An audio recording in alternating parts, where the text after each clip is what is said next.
You're listening to WZYE 95.9 FM. You are listening to WZYE 95.9 FM, the most influential name in Caribbean radio in the tri-state area. Broadcasting from East Orange, New Jersey, the most influential name in Caribbean radio, WZYE 95.9 FM. You're listening to WZYE 95.9 FM. You are listening to WZYE 95.9 FM, the most influential name in Caribbean radio in the tri-state area. Broadcasting from East Orange, New Jersey, the most influential name in Caribbean radio, WZYE 95.9 FM.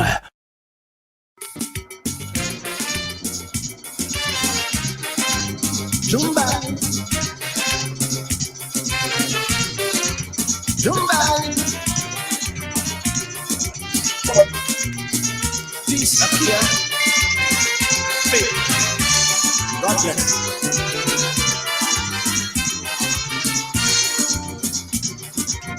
Daddy, could you tell me what's the qualification that I must have to be a politician?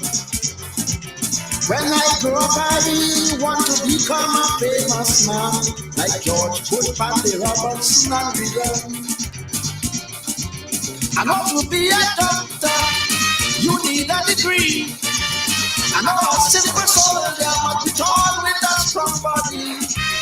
To become a scientist, you need math for this. But what must I study, Daddy, to get into politics? Son, can you be in the PNM party and your heart in the UNC? Can you be Robin's District Party whip and fight him for our leadership? You must swear on Bible and take false oath. You must use big words to get votes. You must lie and watch me straight in the eye. Cause that's the qualification of a politician. You must shun people when election done. Well, son, that's the qualification of a politician. That's the qualification of a politician.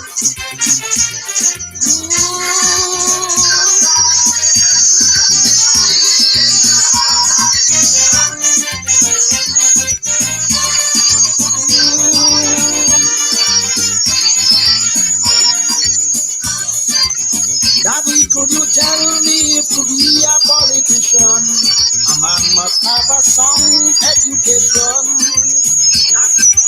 Should I go away to London or the USA for me to be a man in or Panday?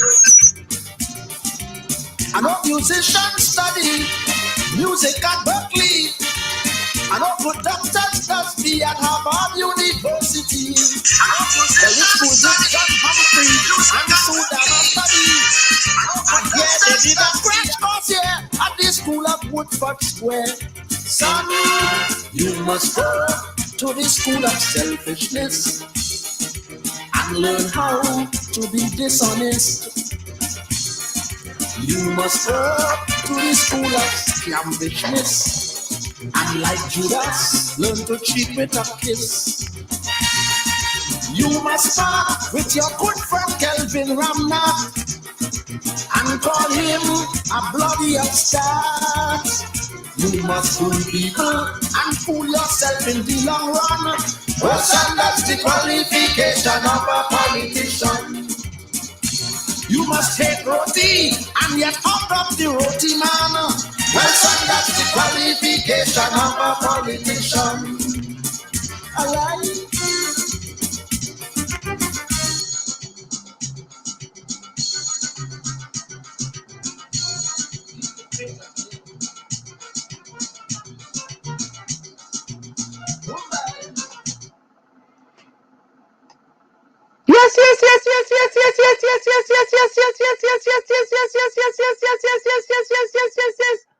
Welcome to In the Village with the Dark Triplets on WZYE 95.9 FM. And of course, ladies and gentlemen, we come to you every Tuesday, Thursday, and Saturday from 7 to 9 p.m. That's Tuesday, Thursday, and Saturday from 7 to 9 p.m.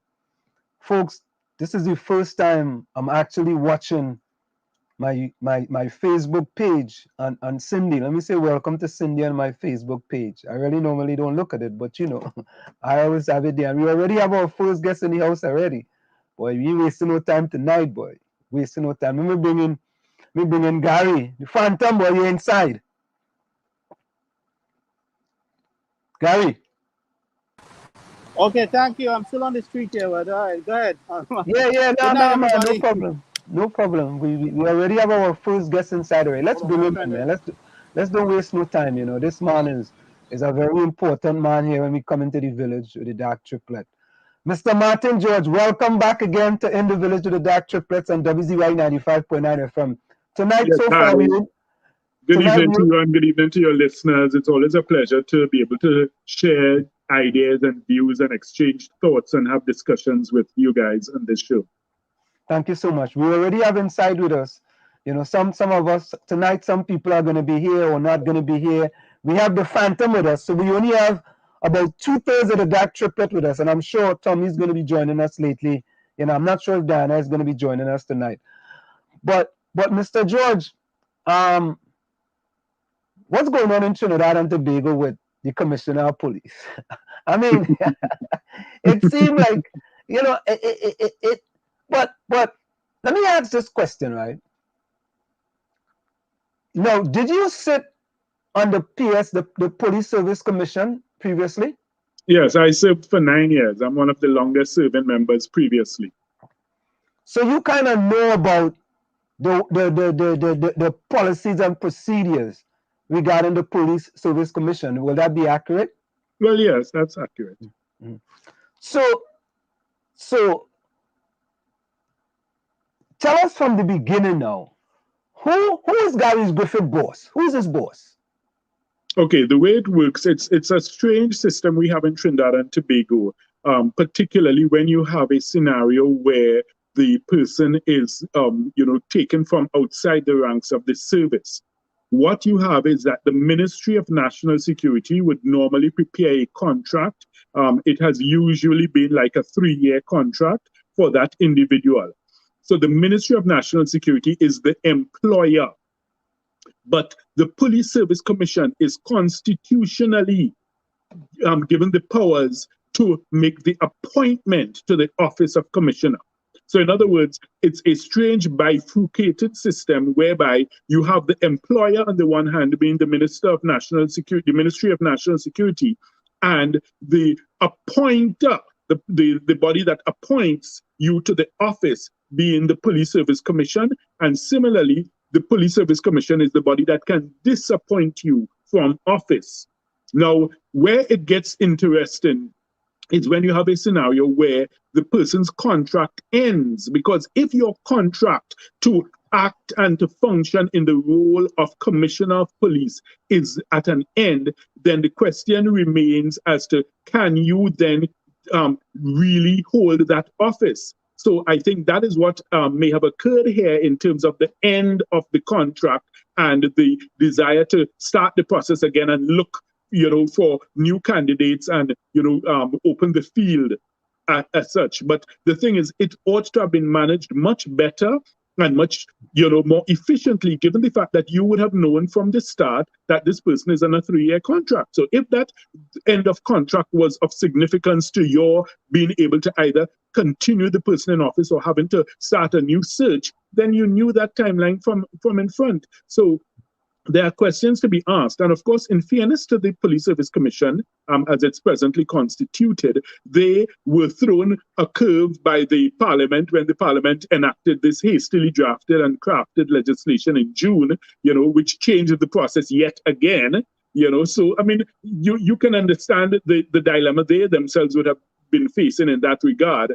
But notwithstanding that, I think there's really no excuse for the absolute disaster that this has turned out to be. I mean, there's no way that the members of the present Police Service Commission can come out of this unscathed. Now, we see today, let me put this up on the screen. We see today that Mr. Courtney A. McNish has resigned. He has resigned with immediate effect. Do you know why that is? Do you know why he resigned? I have no idea what were his reasons for so doing, but I have said, and I've been saying for the past few days, I said the Police Service Commission owes the nation a duty to come out and stand up and speak out and clarify certain issues, because there were too many unknowns, too many uncertainties swirling around this whole process that left too much doubt in the minds of the public. There have been polls on the radio stations and the television stations, and it is clear that public confidence in the institution of the Police Service Commission is at an all-time low. It had plummeted. So therefore, they could not just sit by and, hope that, they could bury their heads in the sand and, hope and pretend that this will go away. It wouldn't, because it's swirling all around them. And then you have other parties and other persons making public statements, public pronouncements. So if you don't come out and clarify your position, then of course, maybe what might be misinformation out there is going to have sway, because that's the only thing the public is hearing. And I called upon them repeatedly to come out and clarify the position, and they did not. So as a result, you're seeing basically what might be the beginning of the end of the commission.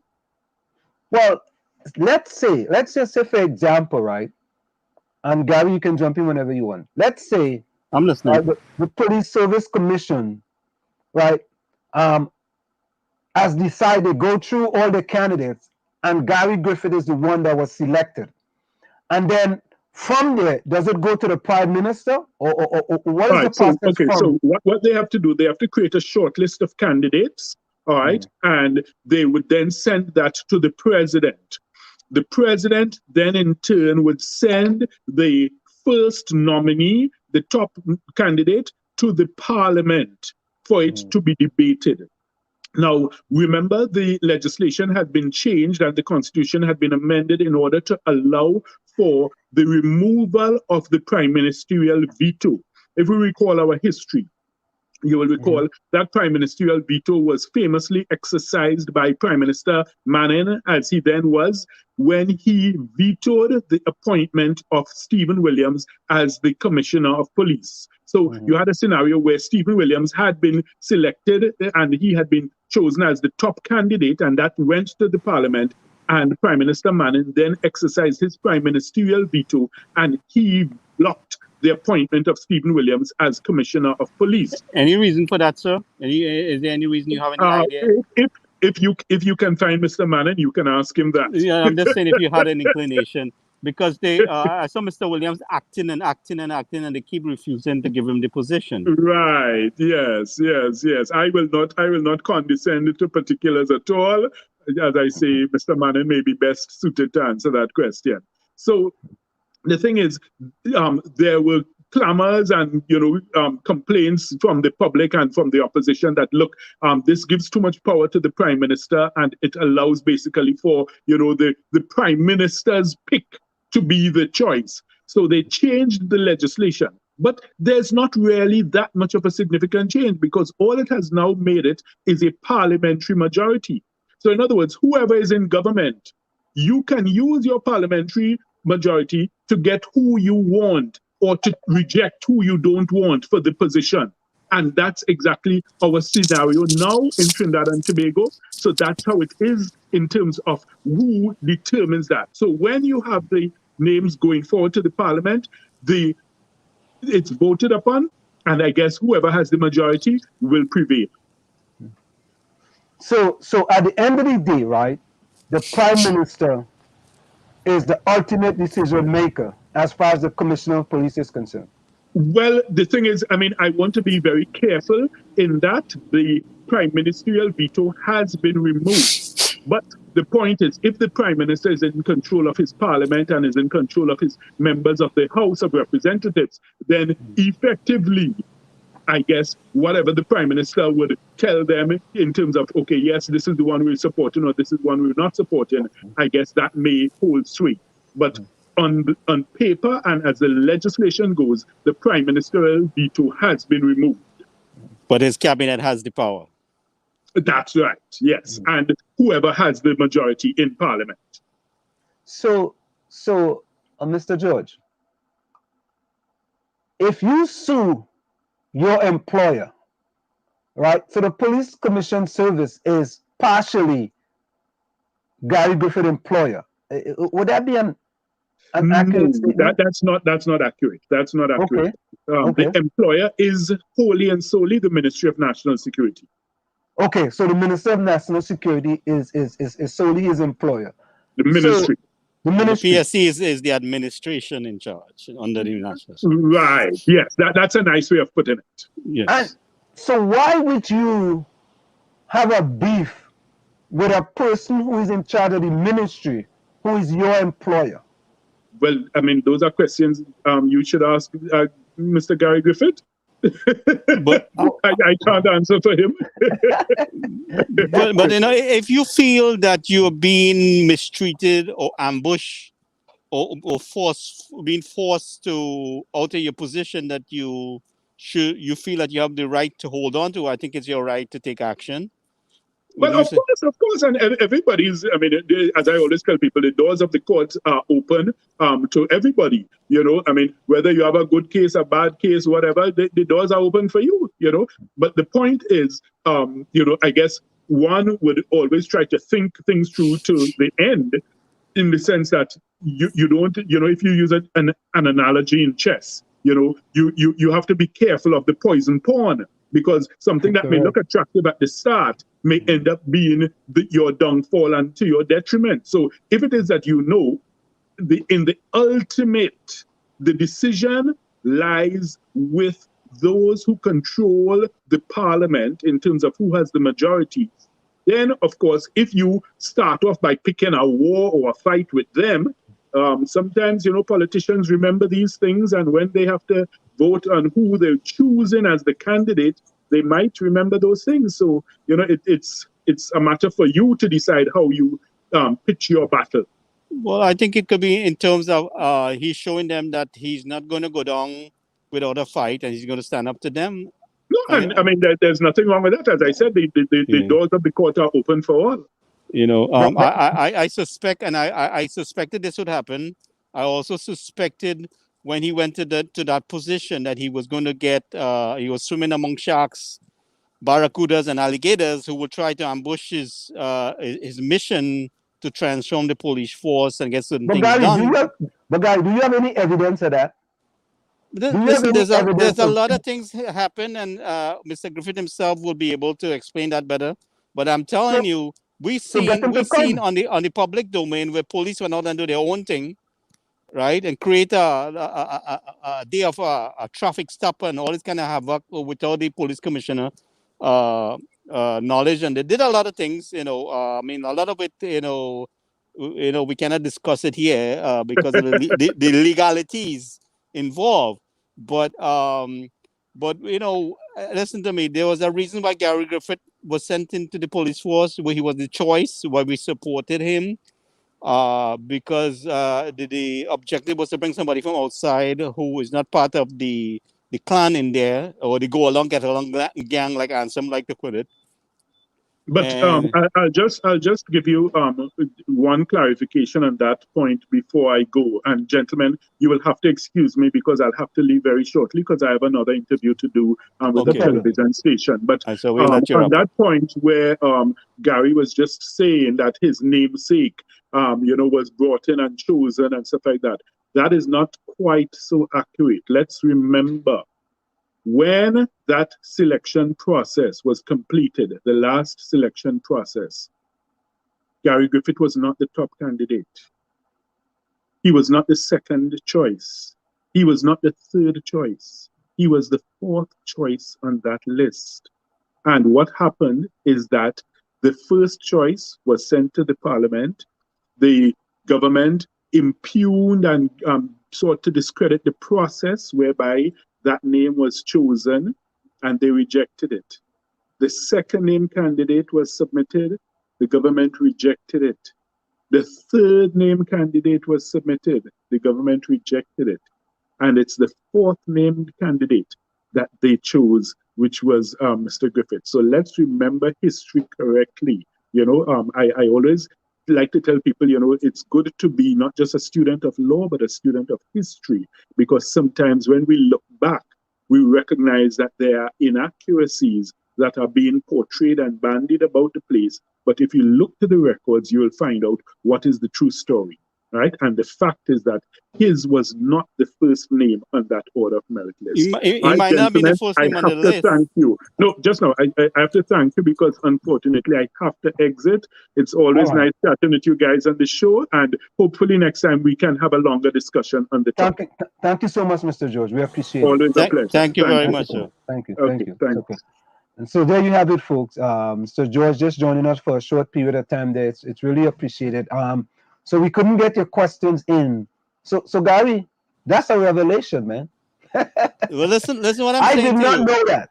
I did not know that. He might not have been the first choice on the list, but what I'm saying to you, he was the preferred choice by a lot of us because we wanted change inside the police force. We wanted somebody outside of the police force for the reason because of the corruption taking place inside the police force. And we had too many incidents. We had too many incidents with the police force.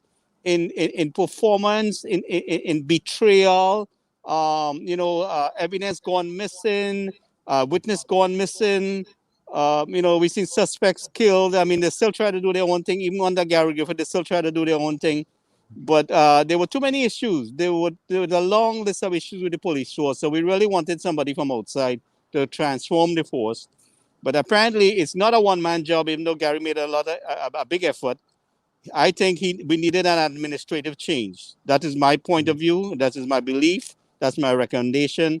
I think that along with changing the commissioner of police, that we needed to make some changes in the police administration. And unfortunately, it didn't work out. Well, there's a lot of politics in our answer. There's a lot of, listen to me, this thing, it's like changing the government. So you're changing government, you still have the PS and everybody in place to give you a hard time. Mrs. Bisesa ran through that with her government within the first year or so, year or two. They had a very hard time with people who don't want to do their job. So let me say welcome. Let me just do some superlatives here, Gary. I think the first one in tonight was Nadia. Nadia, correct me if I'm wrong. I think Nadia was the first one inside tonight. Nadia was in about 6:04 p.m. But the chat have gone so quickly. We all the way up to 7:13 p.m. Wallafield Nuts, welcome. Rowley from Toronto, welcome. Richard Ramoop. Dinah is not going to be with us tonight, but I'm sure she's listening. But I wish I could have to get Diana to monitor this chat because all of us get out of hand, Right? Fish sticks, you're inside. Wallafield Nuts, boy. Cashew Nuts, you're inside. Raj V. Run the MC, boy. Run, you're inside, boy. Let me welcome Ruth Sherma. Ruth, welcome. I think this is the first time Ruth you joining us, and you're actually joining us on my Facebook page. So welcome. Right? Fish sticks inside. Nadia, welcome. I think Nadia was the first one to join us tonight. My dog, yes. We are all doing fine. Tommy's also going to join us in a little bit. My dog, boy. Raj V, you're inside. Lana, Watax, you're inside. And Gary, you will love this comment by one of our favorite person here in the village with the Dark Triplets and WZYE 95.9 FM. The fellow name is Little Ron Horner, who always sits in the corner. He said, this is what he says. This is what Little Ron Horner says. Gary Griffith is jeopardizing the chances of the PNM winning the next general election. That's why you wouldn't get an extension. Too much politics involved. Now, Little Ron Horner, could you tell us, please, explain to us? Yes, please explain that. How Gary Griffith jeopardizing the chances of the PNM winning the next election? Come on now, man. What's that one? I ain't get that one at all, Little Ron Horner. Explain yourself now, man. I like you to explain yourself. You know what I mean? Explain that. Gary, you got that one? Well, I heard some things, with police involved in moving ballot boxes and thing before, So, I mean, it's something that is, it's something that has been done even when Gary Griffith was there. Gary, so, I mean, there's absolutely Allegedly. There's Rumors. but there's absolutely no evidence of that. Zero. Well, none. The policeman that was here before, Mr. Real, he cannot understand why Mrs. Bisesa had so much evidence of how to say, of discrepancy with the election, and she had the best lawyers in the country on her team, and they didn't fight it because they didn't have no evidence. That's why. No, they had the evidence, but there's some reason. There's some reason. The man he's not the only one who called it. So what I'm saying to you is there's some reason, and maybe someday we'll get to it, why it is, because I have a serious question for her on that. Because there was a lot of evidence they didn't move forward with. Someday, there are no evidence. Not cake welcome. There's no. God, you go tell me, I go steal an election from you, and you will have evidence, and you will hold it in your back pocket for what? Politics have a morality of its own, brother. You don't know what so you want me paying them to stay in power then? That's what it is? Well, like I said, what her reasons for? I mean, this is a former policeman who is fully aware of evidence not taken into consideration, and he said it wasn't the only place, and he's not the only one I heard it from. I heard it about the Toko Sandy Grande seat. I heard it for the... No evidence. Gary, we can talk all we want. No evidence. Well, listen to me. We have to ask the lawyers in the UNC why they didn't deal with it. We have to ask the lawyers in the UNC why it is that Faris was able to walk in the EBC during an election when no candidates is supposed to do that. That's against the law. That's a big no-no. If UNC had done that, would have been held. So Gary walked in there and stole some ballot boxes, right? That's what he did. Right? Not really. It could be anything. But what I'm saying to you is a candidate has to stay away from the polling stations except to vote and walk out. Gary, I have to tell you, man, that makes absolutely no sense. If an important thing as an election, and you know somebody's stealing an election, and you have thousands and thousands of attorneys, you will let that go by? And she have the best. She heard it. She have the best, the most lethal attorneys on her side, and they didn't fight it. So we have to ask her that. But why they didn't fight it? Why do you think they didn't fight it? Speculate now. Well, I have no idea. I am outside. I'm not inside there. No, I can speculate for you. Yeah. You know, so I can speculate because there's no evidence. You know what it's like? You know what that song like, Gary? That song like Donald Trump. That's what that song like. They find ballot boxes here. He went all the way up to the Supreme Court. The man lose just like the West Indies. Donald Trump wanted to make chaos from day one. He even tried to change around the post office and privatize it so they could dominate the votes. Up to now, they're trying to stop people to vote. No, Gary, not that one, boy. That one there, you can't give that one. That one. I'm not saying. I'm just saying there are rumors, and it's not from one person. I don't like to deal with rumors. I don't like to deal with rumors. Anytime rumors and the opposition party, them will take that to court immediately. Look at who fighting for Gary Griffith. Who fighting for Gary Griffith? What? Well. Who's fighting for Gary Griffith? So guys, think about this, right? Think about this. The former Attorney General is fighting, is one of Gary Griffith attorneys. Fine, no problem, right? Now, the UNC abstained when we talked about Gary Griffith being appointed as Commissioner of Police. And now you fighting for Gary Griffith. You cannot be half pregnant. No, Ramesh was not part of that, so you can't. No. This is not a UNC. Look, Munilal fighting for Gary Griffith. Well, I guess Munilal is taking his own stand based on what he has seen happen. He has seen the performance of Gary Griffith. You cannot like I said, this is the same thing. Russian was trying to make a point there, but the thing about it is, you can entitled to change your mind based on evidence that you see, based on new evidence.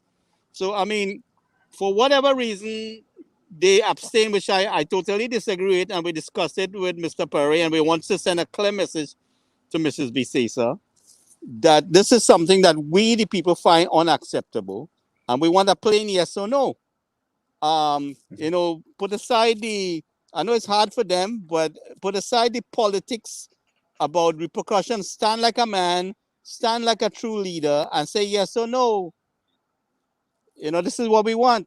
I mean, show us, that you could hold your end. I mean, what I find the abstinence is totally unacceptable. I mean, the PNM did the same thing before with that kind of thing, and what was that? What was that? that when they were in opposition, they did some abstaining and stuff like that. But we want to send a message to both sides that we don't want any abstain. It's either yes or no. It's either you're in or out. There's no in between. There can't be no in between.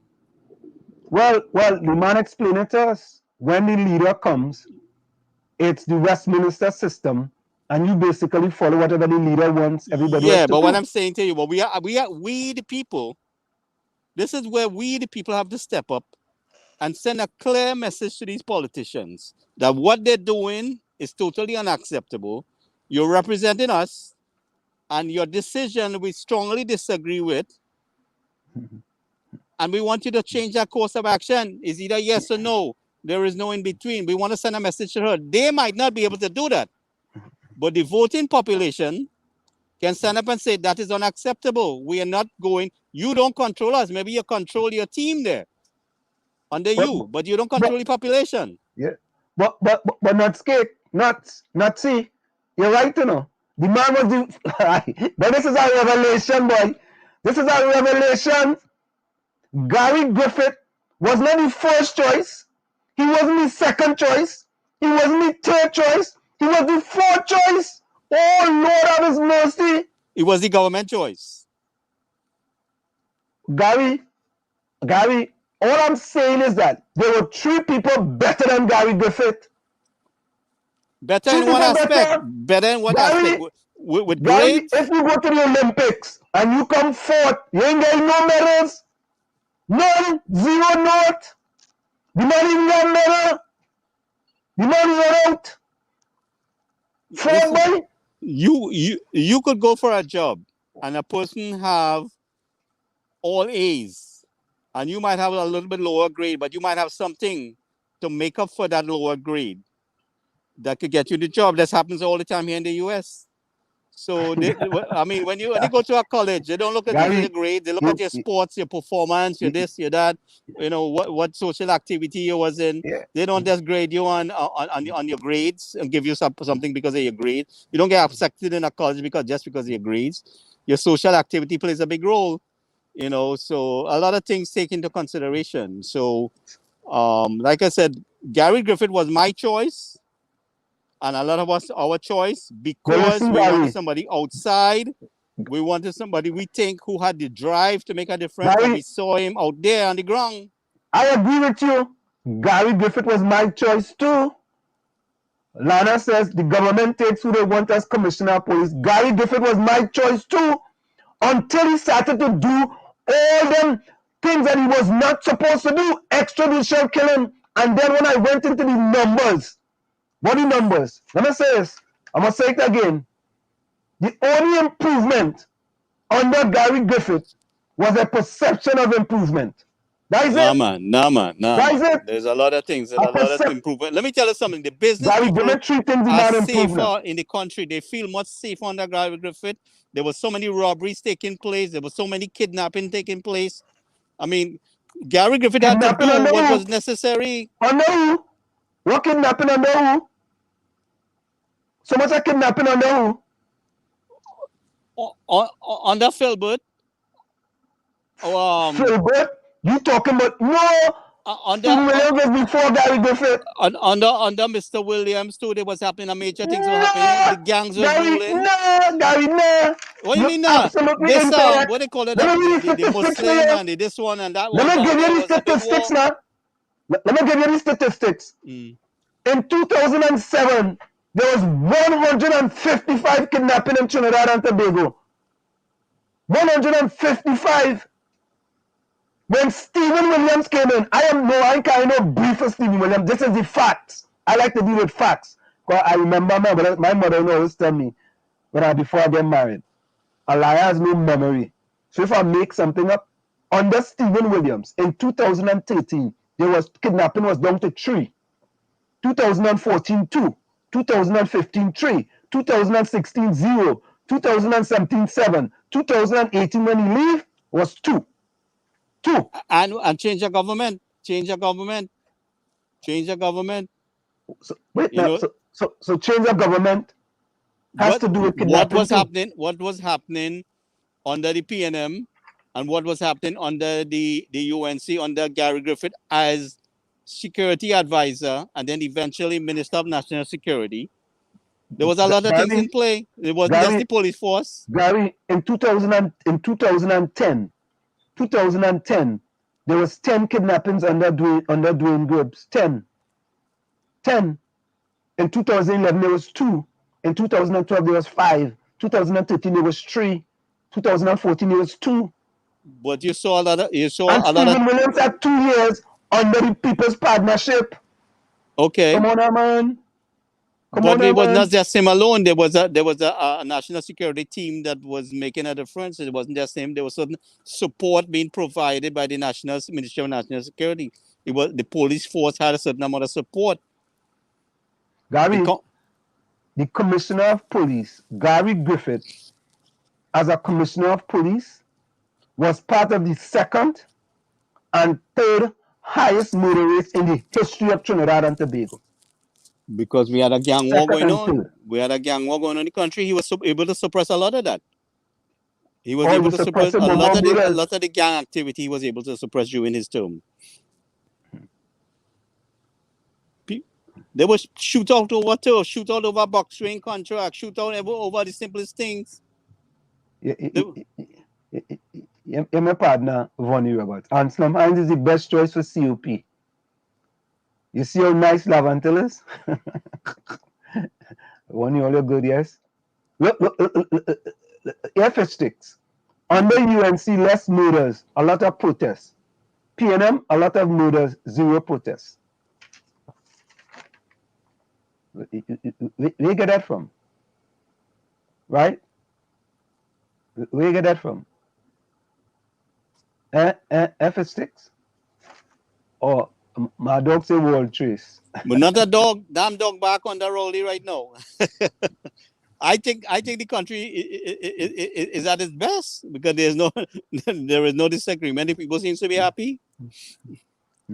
Hey, and not scared, right? Not much kidnapping on that Stephen Williams, but I don't want to give him credit for that.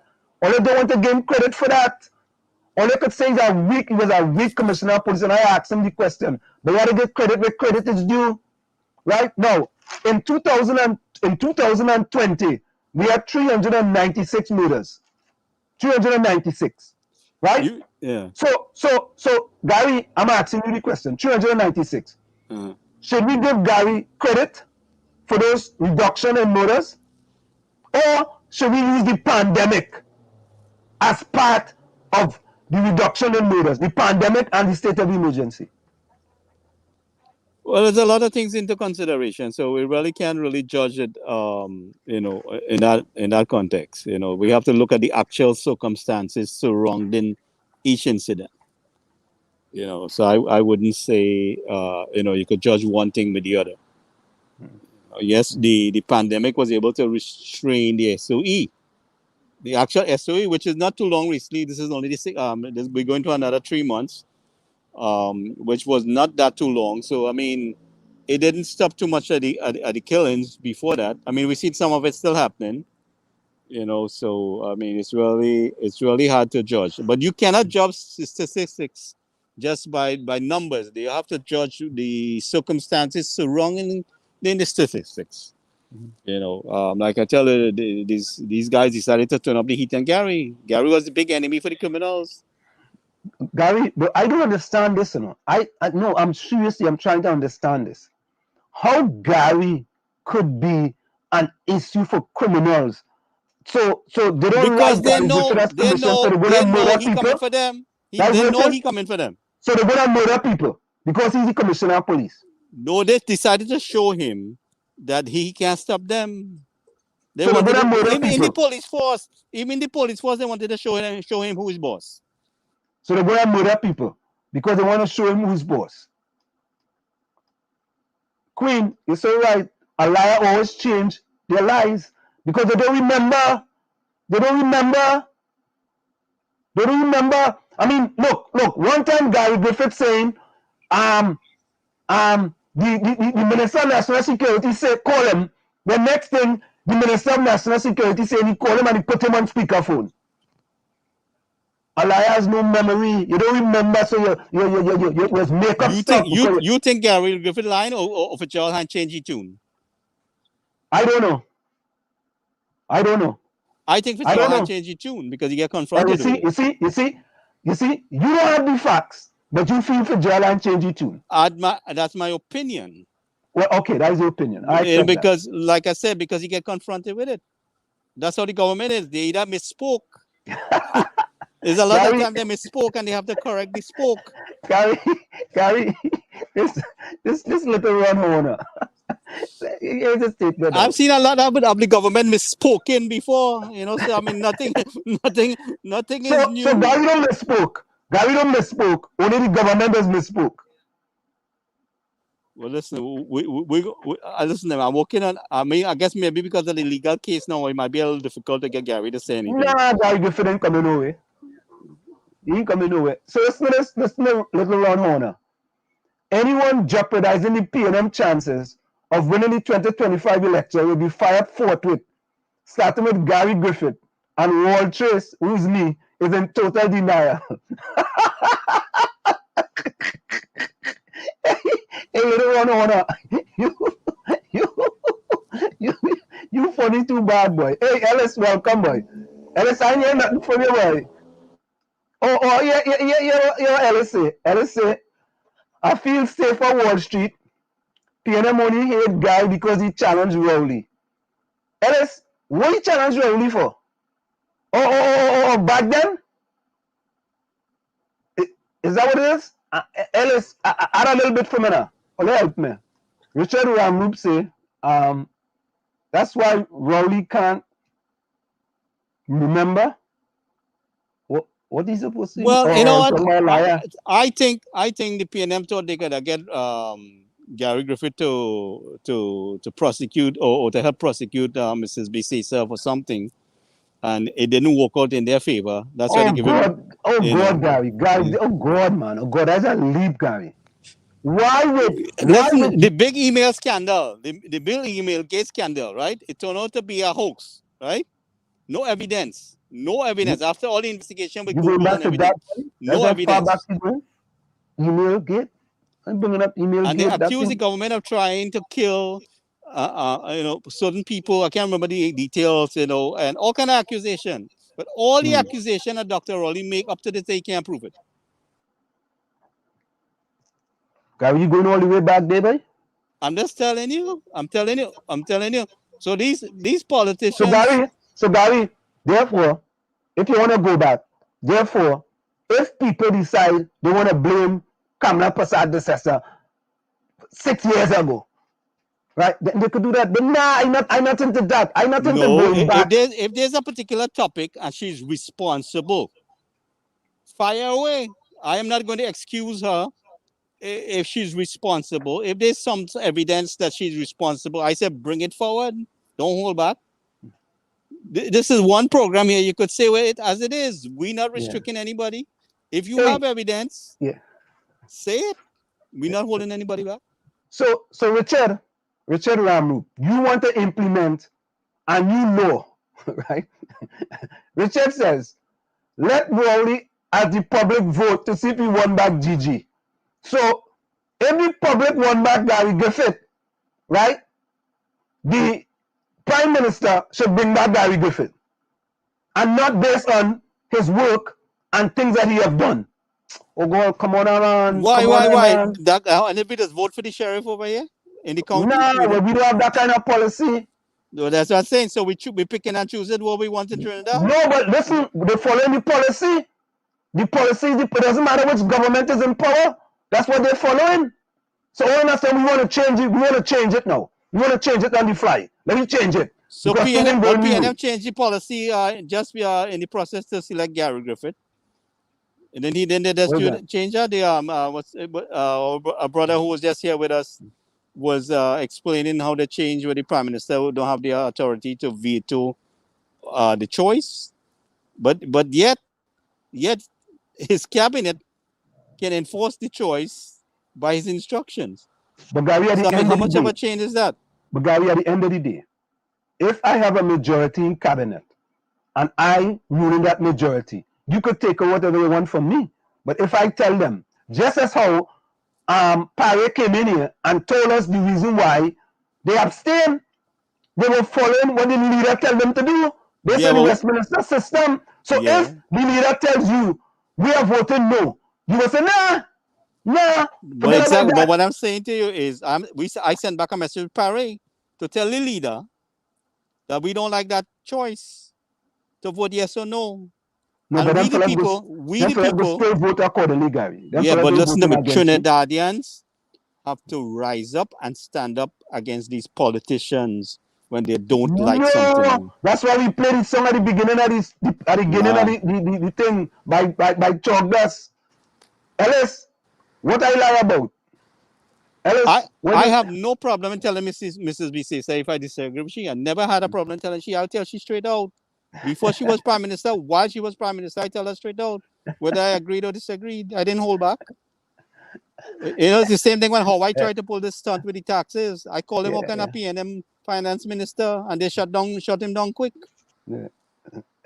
Ellis says Wall Street if And you get a chance. Go ahead, Gary. and I'm just one man. If the rest of the population rise up, well, this is what Obama did when he wanted support in this country to do something. He went to the people. Call your congressman. You put the pressure on them, right? Obama went to the people. He called out to the people. He didn't call out to Congress when they was going on, or the Congress or the senators. He went to the people and he asked the people to put the pressure on them. Raise your voices. And this is what I'm doing. I'm asking the same thing in Trinidad.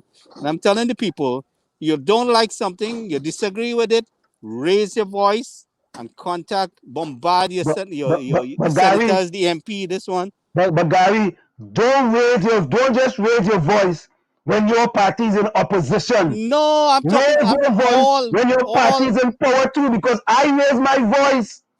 I raise my voice when the party I support is in power. That's what I'm saying. I'm not just talking about opposition. This is not opposed for the sake of opposing. I'm talking about raising your voice when you disagree with something, when the politician, either side, is doing things that you disagree with and it's affecting you. Raise your voice. Stand up and be counted. That's not the way we just do it in Trinidad. That's not the way we just do it. Vonnie Roberts says, so why the government chose Gigi if he was the fourth choice? The man failed common entrance, boy. He get the fourth school. He put QLC, he put Fatima, he put CIC, then he put Bartera Junior Secondary, and they sent him to Bartera Junior Secondary. Because he couldn't get the first three choices. They sent him to Bartera Junior Secondary School. And it turned out to be the best choice. Turned out to be the best commissioner, as far as I'm concerned. Gary, what fact Gary Griffith was the most hand-on commissioner of police that we had in getting things done. Like, for example, give me examples now, man. Let the man bring me a list now. I got to contact him. I can't remember everything. I can't remember everything, but I was watching. But you remember nothing? Is not anything? Remember something? I was watching when the criminals decided to go on Facebook and threaten him too. I see all the videos, quite a bit of videos. They went on Facebook and threatening him. So, Ellis on a road tonight, boy. Ellis say Gary was a working top cop, always on the he was always on the street. Not that, but he was on the street with plenty extrajudicial killings too. How about that? Well, he had to send a message. He had to send a message to those who... So you had to go and kill little black boys to send a message. But listen to me. You don't understand what the man was dealing with? You agree with that? What he was dealing with? Gary, you agree with that? Listen to me. If the man was dealing with heavily armed criminals that was threatening him, okay? Gary. Threatening the country, holding the country hostage. These are not ordinary people who trying to better themselves and go to school and struggling to make a living and selling some bacon shack and stuff like that. These were hardcore criminals that was batting against him. They have come a long way. They had matured. They have become stronger. So these are hardcore criminals who were heavily armed, who wants to show the police commissioner they're going to do what they want. So he had to stand up. I would have done the same thing. So Richard Ramoub said, no way, no one could do better than Gigi. Let me tell you something. There's several ways. We're dealing with a situation here, like I discussed before. We cannot resolve it by being soft but we have to put a lot of ingredients. We have to make a pillow. You understand? The police have to be strong in certain points when necessary. We need the community support. We need the education. We need all the all everything that's in place to nurture these young people and to devote them. We need the rehabilitation system for the prisons for people with minor offense that they don't send them with hardcore criminals and make them a worse criminal. We have learned that in the United States. We are working on that. There's a lot of listen to me. I made a lot of suggestions to Faris that he didn't even make a use of it. All right, about these minor offenses and stop sending people. The jail is so crowded. I mean, you have people like pigs. With mainly who? With mainly who? With mainly who? Mainly who? I'm just asking a question, man. With mainly who? Citizens of Trinidad and Tobago. Oh, what is the makeup of those citizens? What do you mean? What is the makeup? Young men who give in trouble? Also, all of them inside of there giving trouble. But did the police hold them for any reason? For no reason at all? But there are people sitting in there. Yeah, there are people sitting in there for no reason.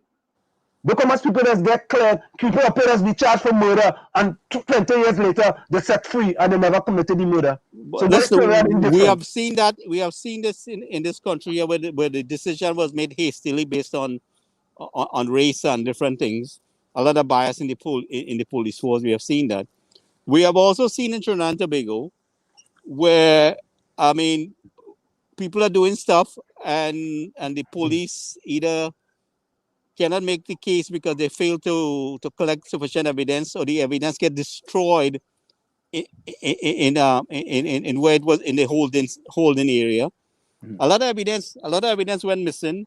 A lot of evidence got destroyed. Drugs went disappeared from the police inside the police station. So we did all these kind of things. So there's a lot of reason why they can't make the case. It's not just the police hold them for no reason. We have seen situation where a man run down the street and shoot up the place and throw away the gun and the holy man, he had no gun. But he didn't have the gun at the time you hold him. We have seen too many of those in Trinidad. Now we saw another situation where the police shot these guys unnecessarily. And that is something before the courts, I believe, right now, right, with that situation. But we also have this is not, you cannot judge it on one particular situation or incident. There's several different kinds of incident taking place. You have people who are genuinely committing crime. You have people who would minor offense that the police over heavily handled the situation was wrong in the abusive way they went about it. A fish doesn't rot from the tail. When you're gonna come in as commissioner of police and you implement a one shot, one kill, you are telling your officers, right? Once you go out there, one shot, one kill. I don't care if they're unarmed. If you feel slightly that you are threatened, one shot, one kill. And hear what Ram said. Well, he didn't say that. He didn't say I don't care if they are unarmed. No, he said one shot. My officers is one shot, one kill. So that means to say, if I am an officer and I believe my life in jeopardy, is one shot, one kill. I ain't waiting. Right? I'm gonna deal with the consequences after. And that's what they went up there and they killed them 3 boys up in Chumac, up in Lavantil, up in Mova. Right? They didn't find no guns on them. None. And they're going to Beetham. They didn't find no guns on them. But you know what? One shot, one kill. And you as a commissioner we need a complete investigation on this situation because they could have had the guns before. That investigation will go for 15 years. But what I'm saying to you, Ansem, I have seen this happen where they're running up a track and they shoot up some people and they throw away the gun and the people in the village tell them to get rid of the evidence and the police come and they have no gun. But Gary, them killers was with car. They run nowhere. I am not saying in this particular situation. It was right there. I have seen. They had videos. They don't have no body camera videos because like them don't use them body camera videos. They're just sitting down in a box somewhere. But and you see them run the MC. That's why they don't like Guy because he takes no sides. WZYE. Watch. David Wells get locked up when he was wrongly Savannah. Philip Alexander did the same thing and there was hands off. Oh, come on, man. David's Wells situation was a different circumstance. David Wells didn't shoot at nobody. No. The man says this is why they don't like Gary because he takes no sides. David Welch was in front of the Red House and they assaulted him and locked him up. But Philip Alexander proved to do the same thing and he got white privilege. Did Gary Griffith instruct the police to treat David Welch like that? Yes. Yes. You think so? And go Philip Alexander tell them he can call Gary Griffith when he wants and say, Gary out there. The commissioner give me the okay to go out there and do it. Okay, so what if that they learned their lesson with what they did to David Welch and didn't want to make that mistake again with when Philip came out there? What if? Gary, I'm saying what if? Gary, hold that thought. Because we got them caught. Gary, hold that thought. It's in the business with the Dark Triplets and WZYE 95.9 FM. Of course, we come to you. We have a video coming up. I want all to see this when we come up. We have a video coming up. You go see this. Of course, it's in the village with the Dark Triplets and WZYE 95.9 FM. Right tonight, folks. I don't think Diana is going to be joining us. She's a little under the weather, and hopefully she'll be able to join us either Thursday or Saturday. But it's in the village with the Dark Triplets. And coming up at about 8:05, we have a young mother of two from the Beetham, and she's going to tell us about how she's dealing with her two kids who did very well in the SEC. So stick and stay, don't go nowhere. It's in the village with the Dark Triplets and WZYE 95.9 FM. We're going to go for a short station identification. And when we come back, and I want to play that song again. I want to play that song by Chocolate again. Stick and stay, don't go nowhere. We'll be right back. You're listening to WZYE 95.9 FM. You are listening to WZYE 95.9 FM, the most influential name in Caribbean radio in the tri-state area. Broadcasting from East Orange, New Jersey, the most influential name in Caribbean radio, WZYE 95.9 FM. Of course, it's in the village with the Dark Triplets and WZYE 95.9 FM. We come to you every Tuesday, Thursday, and Saturday from 7 to 9 p.m. That's Tuesday, Thursday, and Saturday from 7 to 9 p.m. You know, all I'm looking for, I want people in the chat to help me. I want people like Ron, people like Nuts, people like Ellis, my dog, right? Fishstick say, Anselm, that's my question also. Why make the election go so easy? Look how Guyana fight for their election. Correct is right. Fishstick. Fishstick, you know, you're coming with some good points, you know. People like Ellis. Let me see. I'm going to put up some of these quotes here. Lana said, if he is a politician, see no way of keeping a country afloat and can't make money, what you do? Give up without a fight. A lot of things will come from Gary. Vonnie Roberts said, a lot of things will come from Gary that can be harmful to this government. So, you know, so let him bring it out. Nobody afraid Gary. But listen, just as how one of things will come out about the government, Gary, things will come about Gary too, you know. Oh yeah. Bring the evidence. I want to ask Gary if you know a young lady by the name of Eve Georgia. That's all I would say. Ask Gary. Oh, you know what? We should have a section in here called Ask Gary. Ask Gary if he knows a person by the name of Eve George and a young man by the name of Richard. Ask Gary. I will leave it right there. But let me tell you something about Gary Mahapi and Gary Griffith. We don't afraid to take on anybody. Yeah, ask Gary. I want to look your boy Richard tonight, boy Gary. He said, well said, Gary, boy, little run owner. You like it tonight too bad. Let me tell you something. You see the both of us? They don't want the both of us to hit Trinidad to fight crime at all. And there's all this nonsense cut out. You hear me? So what I'm telling you, when they threaten my brother down there in Trinidad, I'm prepared to back him up. I tell them before, I said, don't even look at the wife hard when they was threatening she. Yeah. Rose, good night. Yeah, Vonnie Roberts say all COP pass was politically inclined to the government at their time. So let's go to this video here. Ellis says the sad thing about this situation is Gary Griffith's contribution will be missed. Even you shouldn't miss him because you like to point fingers at Gigi. Me pointing no fingers, Ellis. I pointing to the facts. Facts. Ellis, let me repeat for you again, because seem like you have selective memory. You don't only remember what you want to remember. Facts. Go to the statistics. Ellis, can you let me know which commissioner of police have the second, under their watch, there was the second and third highest murder rate in Trinidad and Tobago, in the history of Trinidad and Tobago? I want you to name me that. That's all I'm asking you. And I keep telling you, the evidence is there, which I have seen it on social media, is the criminals went to war with Gary Griffith. So wait now. So the criminals is running the asylum then? Criminals run a lot of things in the country. They will get to find out. So you come to deal with the criminals, but you letting them run the asylum. Then you don't do the job. But the amount of things that the man up against, even within that police administration, they were undermining him. Even within the force, they were undermining him. And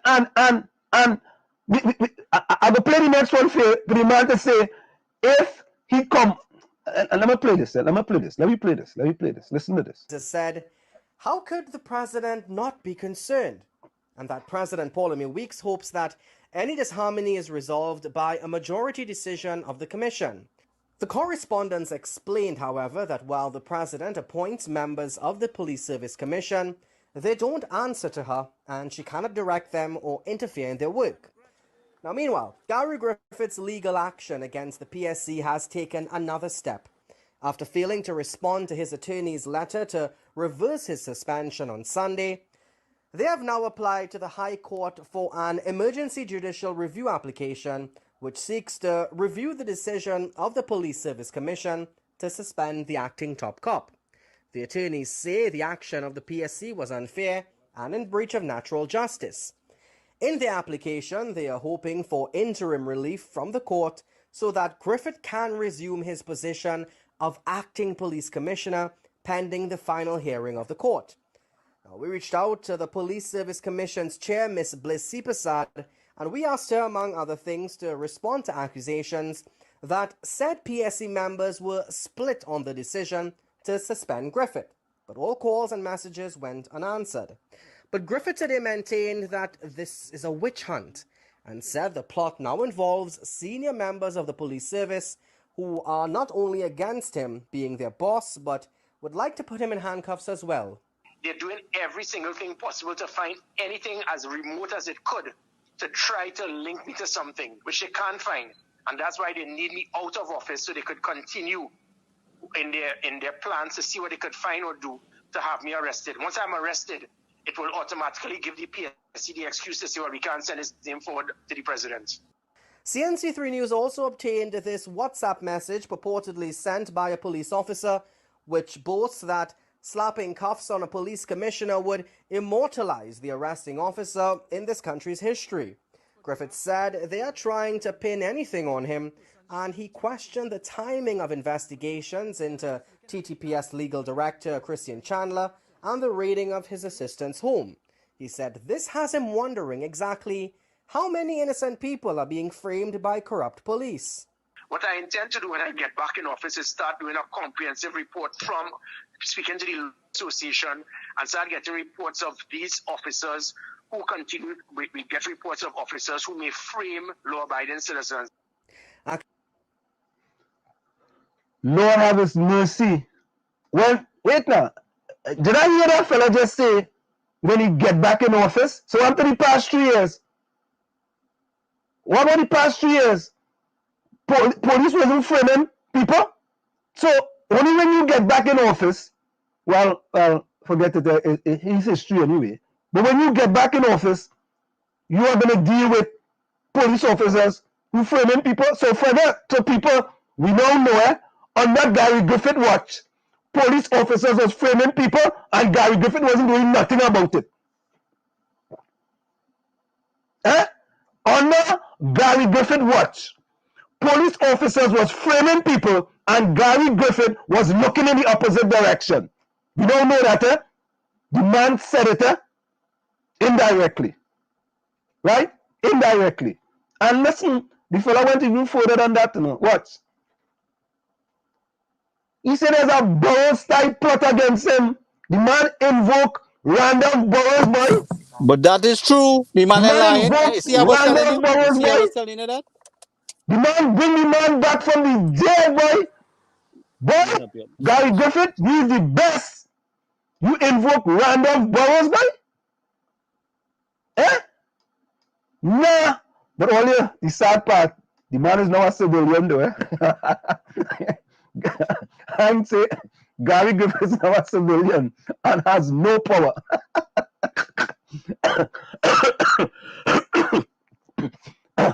I should have bring the video by Stark and cut out the I'm cussing. Gary, you see that one? Stark do a video today, right? Stark do a video today. And Gary get kicked out again. Stark do a video today. And he in front of the Red House. And the fella cussing Gary Griffith left, right, and center. He said, no, Gary Griffith is a civilian. Look, the Minister of National Security says Gary Griffith is now a civilian and holds no power. None. Nada. Zero. Naught. The man done. They chew him up like, they chip him up like chili, baby. Eh? Look. All you only talking and talking and talking, you know. All you bring me, I want people in the chat. Ellis, bring some facts now, man. Oh God. All you making me look good, man. Bring some facts now, man. All you bring some facts now, boy. What? I want a little bit of facts. I'm gonna go back to the chat. Yes. Nutscake, we have that. Let me put that up for you, Nutscake. Yes, we have a fella in the Police Service Commission who has tendered his resignation. Let me put that up. Yeah. Here we go. PSC Commissioner resigned. The man resigned, but he said, boy, he done with that. Right? He want to deal with that. He done. He gone kaput, boy. The man pack his bags and gone, boy. Just the old guy, Griffith go pack his bags. Look at this. Yes, Nizam Mohammed, correct is right. What is Trinidad coming to? What are we coming to? That's a great question. Ask Ellis and Run DMC and Nutscake and cheese stick and bread stick and I want to put Lana in there, boy. Lana, I'll put you in there too, you know. No. I will leave Lana out of that. I will leave Lana out of that one. Yes. PSC Commissioner resigned. Courtney McNish, a member of the Public Service Commission, and the President have accepted his resignation. Right? Ulrich, you're right, boy. Ulrich. Oh, Ulrich, welcome. Hey, what Ulrich say? Ulrich say, Gary tongue slip. The man tongue had to slip. The man, oh God. Oh God, I had to laugh at you. Lana ain't paying ain't nothing. No. Look, who's the flash now? Right? Yeah. Ellis, you know that, right? Ellis, you talk to McNish. Listen to Ellis' comment, eh? Ellis talked to McNish, and Ellis said he resigned because of the way the PLM treating the top cup. Eh? The way the boy treating himself.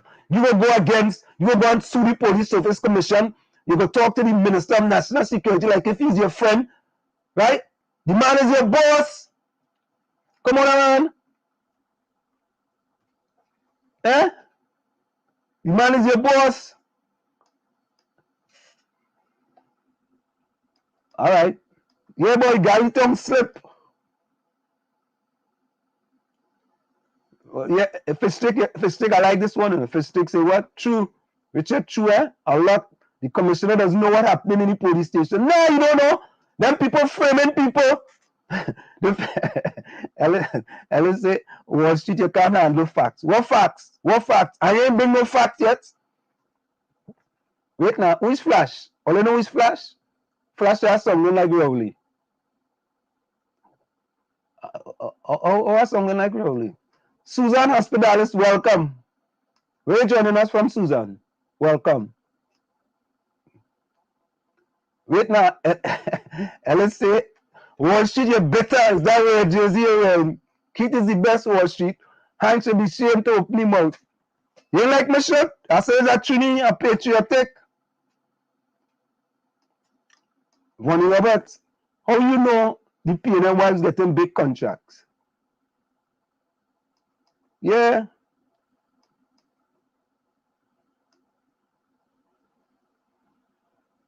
Flash, you want Flash say? Flash, Flash. I go take away that name from you, you know. I go out your Flash, you know. Flash. I go out your Flash. I go out your light, you know. Flash say the first person I want Gigi arrest is all them PNM ministers. He could not arrest them. What do you arrest them for? Eh? But Gigi not afraid to talk out. Lots will come out. The show has now. Watch. I tell all you listener, if Gary Griffith, former commissioner of police, talks out, right? Remember, right, that anyway, people in glass houses shouldn't throw stones, eh? Just remember that, eh? So if Gary Griffith, but Gary Griffith, he have facts on everybody. And people have facts on me. So he go come out someday. Only what sort now? Look sort. What sort, eh? I know what they're doing here, but they was doing something. Look at this one.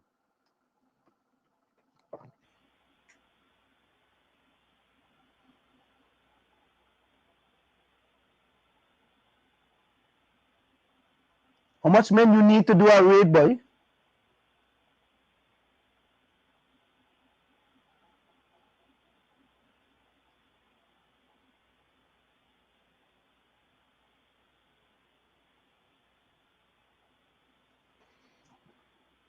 They said that raid was somewhere in Countries Enterprise, eh?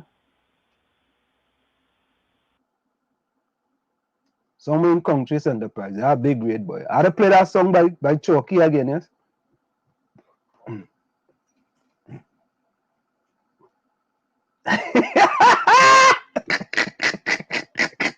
Ellis!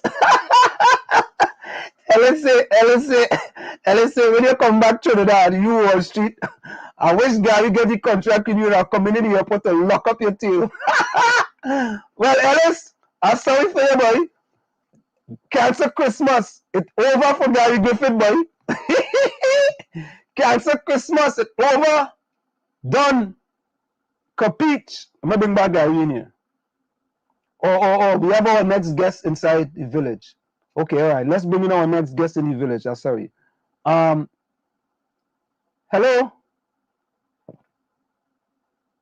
Kellyanne? You hear me? We're supposed to have our next guest, but I don't think she can hear me. Hello? Her internet is buffering. So let me see if I remove her and bring her back. I gotta bring her back. Yeah, Ellis. That ship at sail, eh? That ship, the GG ship, that going to Tobago on the APT James.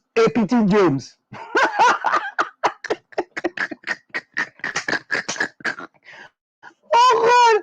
Well, yes. I ain't gonna lie.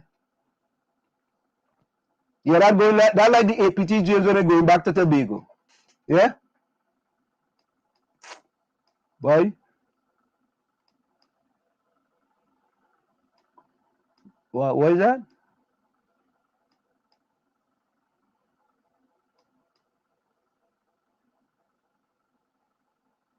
Nizam Mohammed say, you see what happening? Another smoke screen trying to move away from the bigger problems taking place in the country. It's Gary Griffith causing all of that. Don't try to pass that. Chris Watson, welcome. Chris, I really know now. Guys, hold on. Let me. This is the young lady you're supposed to be trying to get on. Hello, you're on WZYE 95.9 FM. Hello. She's having difficulties with the internet. Hello.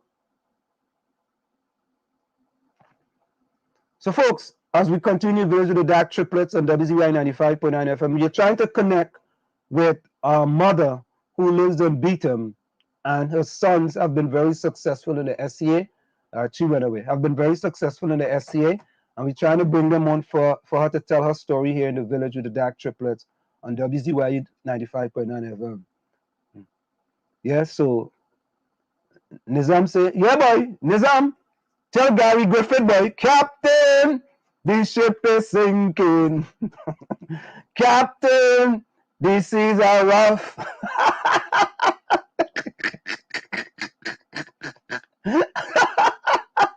Oh, God.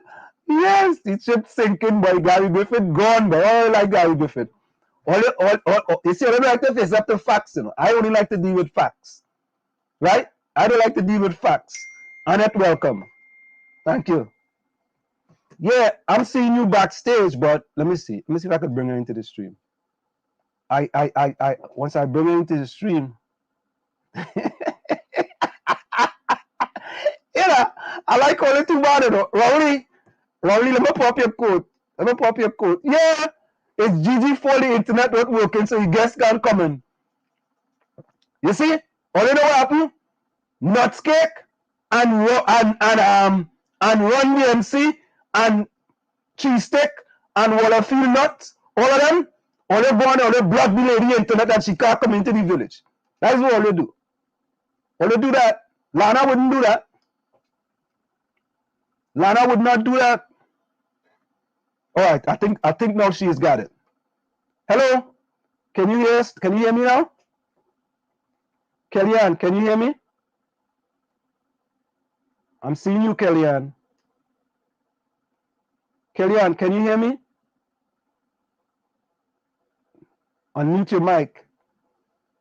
Unmute your mic, Kellyanne. Okay, we keep trying. Of course, it's in the Village with the Dark Triplets at WZYE 95.9 FM. Rose, welcome, good night. You know? And hey, they say Wall Street, you're easy. No, not easy. I could take them on because when they come in and they just bring in all kind of things. I hear one fact from Ellis. I hear one fact from Wadog. I hear one fact from Nuts Cake. I hear one fact from Cheesecake. Cashew nuts? Is it cashew nuts or Wallafield nuts? Cashew nut? I mean Wallafield nuts? I hear nothing. Oh God, Ellis, give me something now, man. Give me something to go with now. Lana, don't worry, Lana. You're doing very good. Oh God, Bunny, I like that one. Bunny say, if you can't get her, call Google your good friend. Yeah, you see, Lana, thank you very much. Flo giving trouble all day. So the lady having trouble with Flo, right? It's true. Is she having trouble with Flo?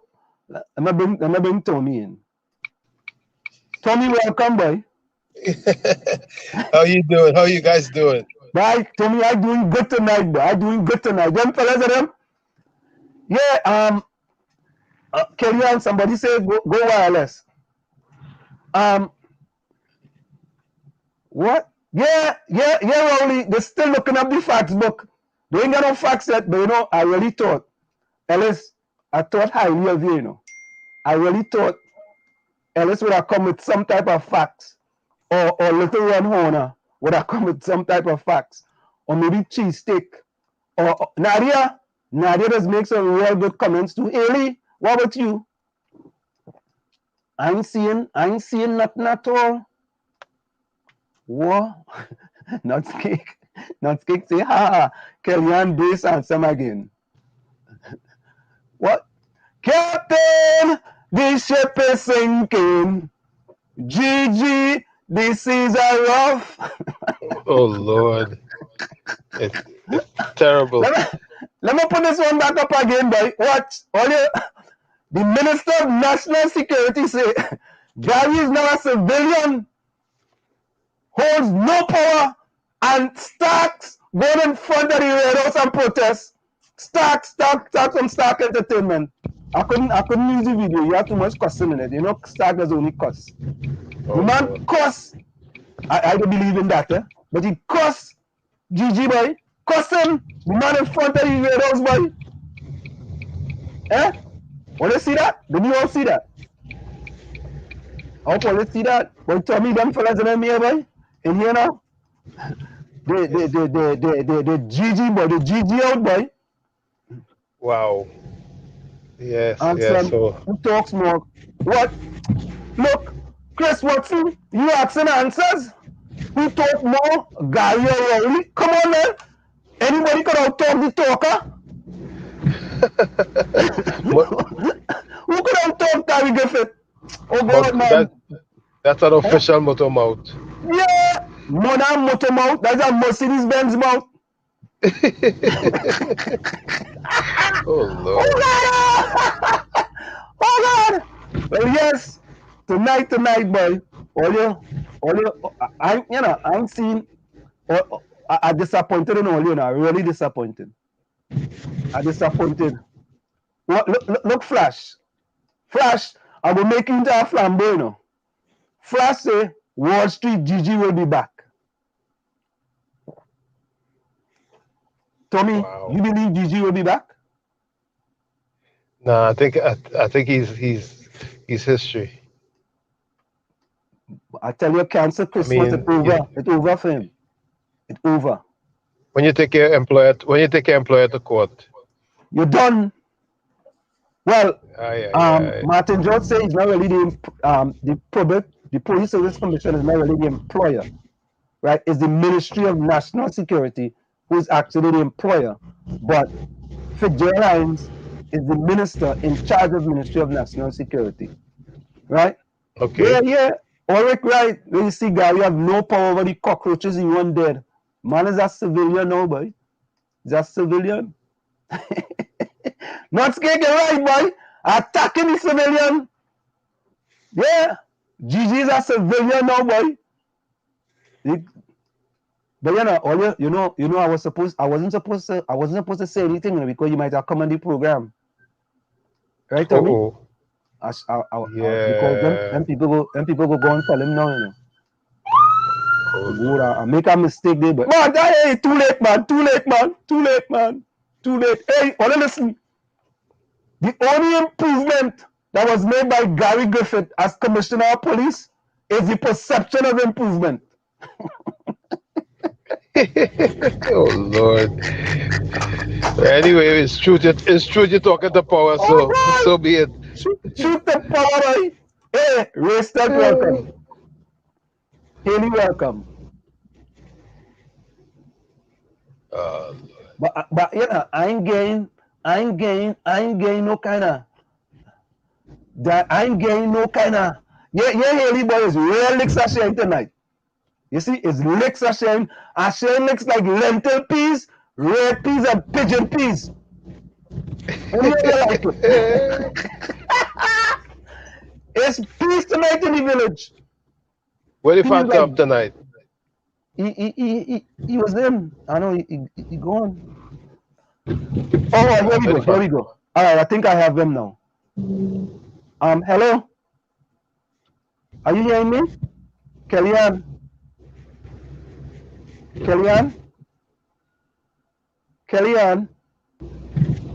I'm seeing you. Unmute your mic. Kellyanne, unmute your mic. Alim and Akil, unmute your mic. Unmute your mic. I'm seeing them. Well, I'll leave them up there and see if they unmute their mic. So, folks, we have this family from the Beetham, and we're going to talk about how she's doing with two kids who did very well in the SCA, and they are going to some good school. They're going to a very good school.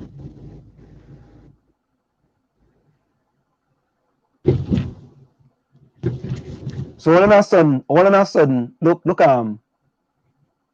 who's this one? Fish sticks, you have a laugh when Gary make a return and some you go be sour boy. The only return he making is a return back to his house as a civilian. That's the only return he going. Or he might leave the country and go and meet his significant other. Then you only return he going. All you know all you come into the village. It's truth to power. Hey, Lana, there's a good question, you know. How you as Commissioner of Police make your officer tell you they're not wearing body cam? How? How? Lana, that's a great question. How? You's in charge and them not wearing body cam? What do you know them cameras?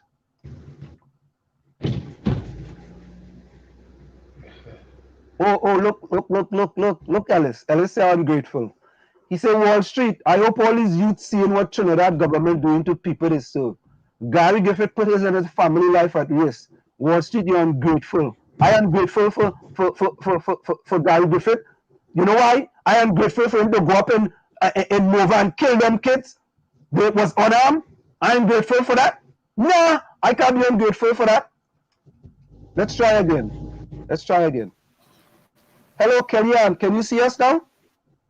Yeah. Good night. All right, there we go. Thank you so much. Of course, thank you.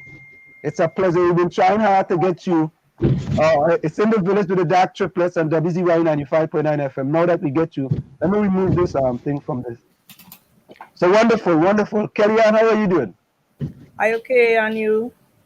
I am excellent. So we also have with us on here. We have with us Tommy as well. You know, so it's Ansem and Tommy tonight. You know, Diana couldn't join us. And I think Gary's going to join us in a little bit. So it was fantastic when we heard your story, you know, with your son Alim and Akil. So thank you. Give us a little background with regards to, you know, how they did on the SCA and you as a mom, you know, with the two kids. Which one is Alim? Alim is on your right? This is Alim here. On the right. On the right is Akil. This is Akil is on the left. Welcome. So tell us a little bit about your story and your two kids. Well, I have sons, right? Mm-hmm. I'm also a vendor, selling for some years, and we own all I know is vending. Mm-hmm. So all my life I've vent to provide for my sons and them. Mm-hmm. That's how I'm this.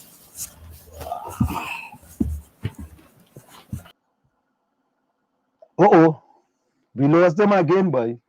Run the MC, go on and beat them and mess with the people internet. You see? Yeah, Queen, twin boys. Yeah, they are from the Beetham. Right? We're gonna tell them the story. Ray Stout says he's just a media friendly person. We got to get them, God. Gary, let me see. Biggest says Gary didn't kill those kids. Those police are involved in gangs, police, army, etc. Hired killers in this country. Let me bring them back in. Okay, you are back with us. Yeah. Yeah, that's all right. That's all right. We understand. Don't worry about it. It's fine. Yeah. Right, there we go. Perfect. Right. So go ahead, tell us your story. Yes, me and my son's father are vendors, both are vendors. We do the same thing but different areas. To support our children, vending is all we know. So during the COVID, apparently it kind of affected us. We couldn't afford any laptops or computers or tablets. So in order for them to do schoolwork, we will share our phone. Like, you know, they will use my phone or the grandmother phone or the father phone and so on. Sometimes these two children have to use the same phone in order to do the schoolwork. Yeah. Sometimes as a vendor too, it's not easy running from the police and, you know, sometimes they get things taken away. We had to start all over again. It's not easy being a vendor and a parent that we had to provide for them. So tell the story about people hearing that, you know, your kids had to use a phone in order to do their work. Tell that story. Well, apparently they didn't have no device as they was in standard 5 and work was coming and more and more and more. So we decided that we will purchase the device, right? But then apparently the country came and locked down, and we couldn't really do sales. We had was to stay home. But we do we in order to provide for them, we do little deliveries, which was very hard. It was not easy doing the deliveries, little small sales, and it couldn't really provide any laptop or anything because the little money that was coming in, it was really to provide for them to eat, was enough for them to eat, make sure they eat something when the day come. So we just say, well, you know what, the phone have internet at the same way as a laptop or a tablet. So we give them the phone and we go there and we try, we go there and try and make ends meet. Sometimes even if they don't get the phone or the internet working, we will have to take paperwork from in school. Go down, pay for paperwork in school, come back and do written. When they do the written, we have to take it to carry it back in school. And that is how it goes. Sometimes they miss out. They will miss out on certain work. They will have to take the teacher and all, Mr. Philip. Thank God for Mr. Philip for his patience. Thank you, Mr. Philip, Mr. Philip. Thank you for your patience, Mr. Philip, with these boys with the little bad internet that they had. So he will give them some days grace to finish up the work to carry back in school in order for them to give them days to finish the work to bring back in school so he could correct them. So how old is Alim and Akil? Alim is 12 and Akil is 13 years. Okay. And what school were they going to? Which school? Which school did they go to? So they were going Nelson Street Boys RC.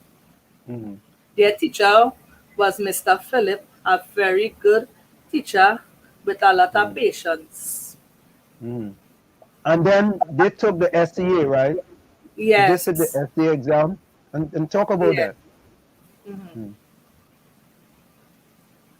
What's that again? Talk about the SCA. They took the SCA exam, right? The SCA exam. Did they take that as yet? Yes, they did the SCA exam. Yes, they was well prepared for it. They was well prepared for it and make sure they had the stuff to use at the school and everything. That was early. There was little kind of frightened, but you had to calm them and tell them, just remember everything Mr. Phillips say and remember all the work they go through. Don't miss out anything. Anything that they take they don't understand, skip it. We talk to them about that. Skip the question and go on to the next one. Don't take too long with that question.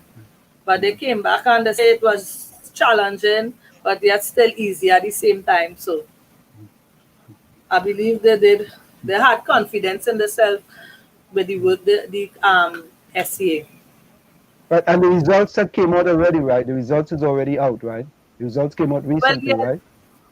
Yeah, the results came out, and Alim got St. Anthony's College, and Akil, Full 100.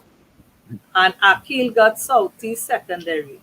Yeah, full 100. So,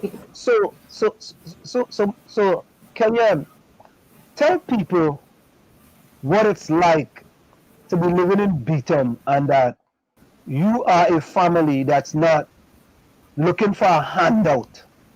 You are a mother that works hard and diligently for your kids. Talk a little bit about that.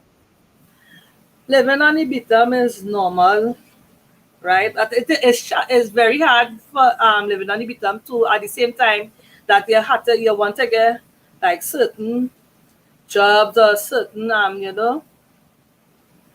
they know that they criticize the Beetham, but what I want to let all you know that anything is possible and the good come out from the Beetham. These two children and myself are from Beetham Gardens and they did well.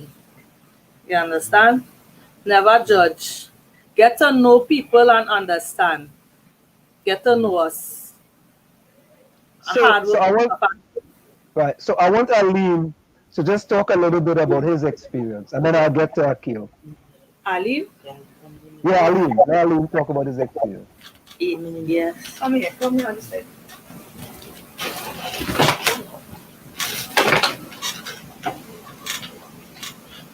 Yes. Hello. Good night. Hello. Good night. How are you? Mhm. So talk a little bit about your experience, going into the SEA and how you felt, and the preparation that went into it. Okay. At the starting at the SEA, I first felt anxiety because of all the preparation that took place. I know that I had to do my best and to get something that my mother and my father will appreciate and they will support me in. So I felt anxiety creeping up my spine, different emotions that it overflowed in my body. I couldn't hold it anymore. So when I went on that SEA, I did my best. I wrote and I wrote and I wrote and I did everything in my power to assure that my father and mother's dreams will be reality, will not be fantasy anymore. Oh, wonderful, wonderful, man, wonderful. So as a person growing up in the Beetham, just talk about your experience as someone growing up in the Beetham. Just talk a little bit about the experience. Well, the experience is let me see. Okay, there are a lot of children that will like be on the Beetham. Some people like children might not be sometimes outside to play with, so sometimes I might have like to stay inside and study at sometimes. But on the Beetham is not a bad place, but bad things could happen. Like anyway, bad things could happen. But I wouldn't say Beetham is that hard to cope with. I would say it's a very nice place, but bad things could happen.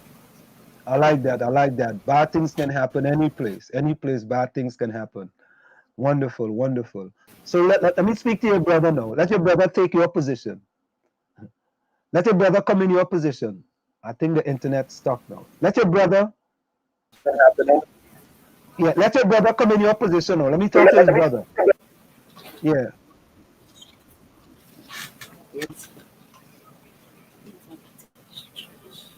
that's all right, folks. It's just Good the night. internet. Yeah, good night. How you doing? So talk about your experience with the SEA and how you felt and your preparation and things that went into it. Okay, so at SA, right? Hmm. It was really hard, the since the lockdown we couldn't be face to face to school. We had online classes, COVID spreading and all kind of things. So we had was to do online classes and it was really hard. Sometimes internet connectivity. Sometimes I couldn't hear my teacher. So when we doing work, my tablet cut off on the internet. So I had was to do my work, finish it. Then when internet come back, we had to text him on WhatsApp and show him that we finished the work and a lot of things. So let me talk. So Kellyanne, Yeah, yeah. Kellyanne, I grew up in Chumaka, Claventil, right? And and I see you as how my parents, grew us up in that, living in the planning, building one apartment, two on a two-bedroom apartment. There was five of us in a two-bedroom apartment. My mother, plus, my sister and my three other brothers. And just as how I see your kids and you going out and work, my mother was a water carrier, in URP. They used to call it 10 days back then. All right. And my mother always instilled into me that your circumstances may determine who you are, but you are responsible for who you become. And I can see you instilling to your kids, in spite of whatever the circumstances are, you are responsible for who you become. And I can see that in them. Yes. Always remember, never give up on your children. They are yours. Never give up. Always try. Um, and I also want to say Akil was he was a troublemaker. He was Yeah. not easy. I really Me too, thought you he know. was. Me too, This you know. one, I wasn't easy, you know. this one, yeah, he Yeah. gets so much of trouble. I Right. really thought he didn't want to do nothing, had nothing to do with school. And Right. I started to feel like I didn't want to send him. And then Mr. Philip just come into his life Mm. and started with him. And Mm. when Mr. Philip come, I see a total difference with him in schoolwork and everything. He Mm. started want like doing his work. He want to go to school. You know, he always finishing assignments. He don't want to miss assignments. I really want to thank Mr. Philip from Nelson Street Boys, Mr. Earl Mm-hmm. Philip. Thank you very much. Thank you very much for believing in Akil Truman. Mm. And Well, Man, when you honest to well, give a lot of Gary. trouble, So what do you Gary mean? asked the question, when you say give a lot of trouble, what do you mean? real some kind of trouble, I'm telling you. He fighting, he used to cuss people, he doing all kind of stupidness, things he really not supposed to be doing. Things sometimes the police I will be home and they hear the police station call. They have Akim Truman, I have to come down the road. Mm. Mm. Is it because You people understand? is that he just responded and defended himself? Because he's a brave child, and I believe it have some people out there that just try to carry her down that wrong road. So they had this child so brave and bold, and you know they give him that strength that he will come. Let me go, son. Let me go, son. Let me do this, and he started to follow bad company, and and he's a child too. He very defensive. Like you can't tell him nothing about no he brother, he mother, he father. He ready to act up and fight Mm. Well, and I was like that thing. too, But I don't and I'm still know. like that. Yeah, he was. I got frightened and I started to say this child, like I don't know what it is you want, but at the end of the day, you can't give up on it. That is your child. You can't give up on him. You Mm. can't give up on him. You have to keep going, and keep trying. And after this day, I still going and trying, as I want the best and better for them. Mm. Well, So I'm you hearing are about still, this, and go ahead, I Gary. think he's able to grab the interest of your child, and this is what we need in education. Is that people who can reach the children and kind of motivate them, and we lack a lot of that in Trinidad. We have a lot of intelligent people, but they don't connect with the kids, and this is what we Yes, really need. Mm. yes, Mm. Yes. yes. So all I will say is, parents, don't give up on your children, regardless of what position or what behavior, whatever. They never give up on your children. Always believe Mm. in them and always encourage them. Mm. At the end of the day, they are yours. Never feel like you're getting fed up. Make up your Mm. mind and say, you know what? This is my children. I'm doing this for my children. These are mine. And you go out and you look for it, you do what you have to do to provide and protect them. Because So some parents don't give up on the children and they say, you know what? You do what you want, and they will end up create a whole monster because why you didn't want to believe, you didn't want to help with the problem, the anger problem or whatever. He had a bad anger problem. Bad, when I mm. tell you bad. Mm. And But you never gave up on him. You never gave up on him. and never. That is my son, regardless of how bad he is mine. Mm. So I'll go the Mm. distance to fix whatever I have to fix with my son. Mm. So What Kellyanne, with the difference news of the between bad phone, and did you good? go ahead, Gary? Vast difference to that. Gary, you break up a little bit. Gary, you broke up. Are you hearing me? Yeah, yeah, you know. Yeah. I said there's a vast difference between bad and defending yourself. I mean, they will say, well, this guy fighting, but why is he fighting? What's the reason? I mean, maybe there was a Well, justified reason. I mean, if somebody tell you something, you don't have to react to it. But sometimes this is how it happened. He is a person, he have mouth to it. He will tell you something out of the way. And if somebody tell him something, he want to cuss at, and then everybody go want to gang up on him. And so he had to defend himself at the same time, because it's not one but 2 or 3 person want to, gang up and beat him up and whatever the case.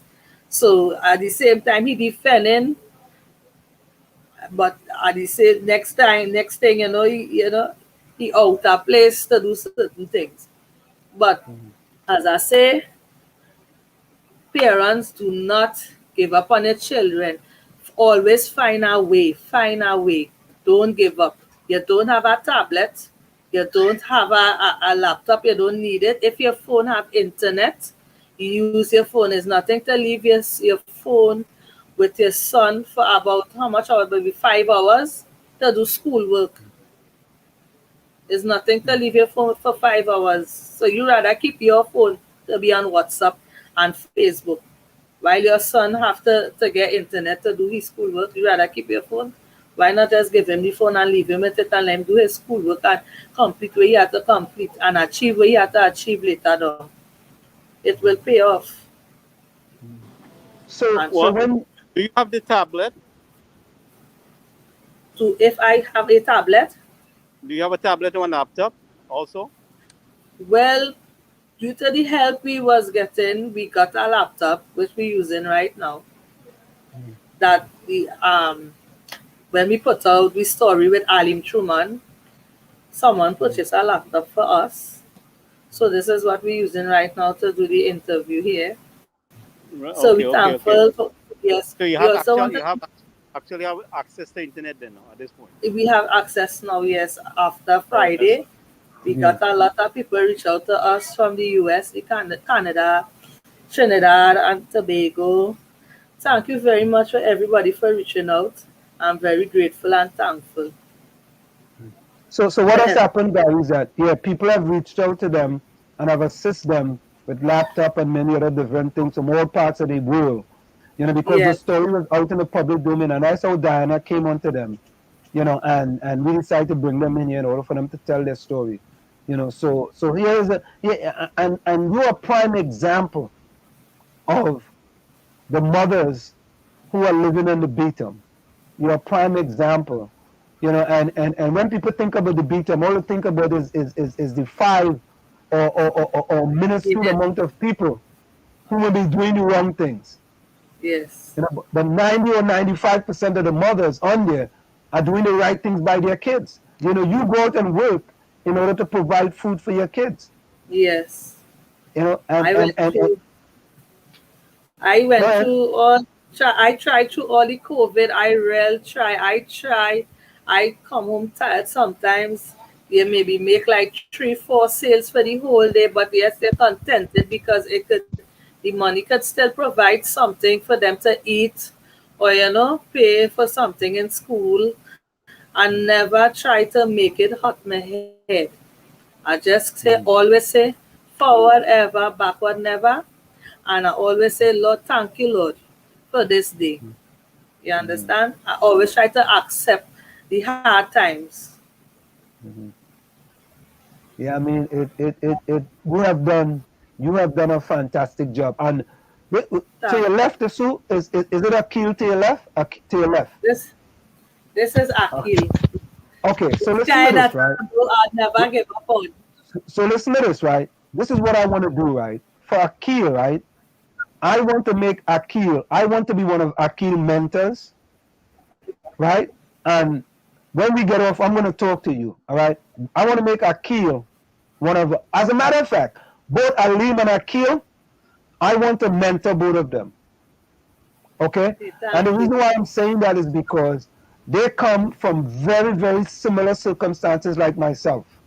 And I could empower into them and tell them that at one point in time, I was also in your position, right? But I never looked at my position and say, I always used to say my position was temporary. It was not permanent. So we and I are going to have a talk after the program. And so Alim and Akil, right, I'm gonna take the initiative, to be their mentors. You guys hear that? Yes, Did you hear that? No. Yes. Yes, Thank you. Right. Now, Akil to your left, right? Yep. Akil, listen, it's Yes. no nonsense now, you know. We're moving this thing to a higher level now, you know. You think you're ready? Yes, sir. You ready? Yes, sir. You sure you're ready? Yes, sir. So this is on video, you know. We could go back to this, you know, a year from now. We could go back and look at this video here, you know. Right? Yes, sir. All right. So we definitely, Aline, you hear me too, right? yes. All right. Wonderful. Gary and Well, Tommy, I don't know if you guys have anything else you want I to say. want I want to I want to congratulate their mother most of all, but I most of all I want to remind the two young men that their attitude is going to determine their altitude, and as long as they keep a good attitude, sky's the limit. All right, Yeah. and you can Don't be anything you want to be. yeah, don't let outside activities, outside extracurricular activities make you lose your focus. Because there's a lot of extracurricular activities. I mean, I grew up in Chumakak, Lavantil, you know, so I know the extracurricular activities, right? Did you want to say something? Yes, sir. Yeah. I want to say something, right? Yeah. About my father. Mm-hmm. My father, we was by father for 2020 to 2021, all going on, right? But my mother, the only help she talk about, she used to do it, right? So, but we used to live by my father because she didn't want to be on the Beetham, because we always used to lie with but like all people go all over the Beetham, look for trouble, go and pick people mango from in the yard, get in trouble and this and that. So we had was to stay by my father, right? So well, my father used to carry in tongue, so he used to carry in tongue. He used to, police used to come and take it, and they used to cuss him, MC, and this and that, and he still used to take it, and he used to still come out every day and handle the same stories, take cuss some police, he had to carry any goods, then come back out later, sell, and it keep happening over and over again. So I want to thank my father for for staying all day and providing food for us. He try his best. And when he buying, he have 5 children. When he buying, he can't buy for all 5, right? But he will buy for, he say he will buy for 2 now, and like the next week he will buy for the rest, because he will never give up on none of his children. That's all I want to say. And thank Mr. Raul Philip from Nursing Street Boys. He never give up on me. Yeah, well, Yes, listen. indeed. Yes, indeed, man. That is so good, man. That's really a fantastic testimony. That's a testimony right there, right? That's Thank Father's my a good mother man. for providing for we to eat. She went and pay our school fees in Nursing Street. She went and pay for photocopies. I also want to thank her for that. Both parents are fantastic parents, man. That's a great job. Alim, what about you? Alim? I would like to say the same similarity of him. I would like to thank my parents, and I am very gratified for all the sacrifices that they have created for me. And putting sheltering me with a roof, providing me with food and clothes. Thank you for doing all those things and giving me all those privileges. They both have great attitudes, both mother and Listen, father. yes, listen, Kellyanne, you have done a Yeah. fantabulous job. You know, and Thank I you. know the father is there to assist, but you have done as a mother.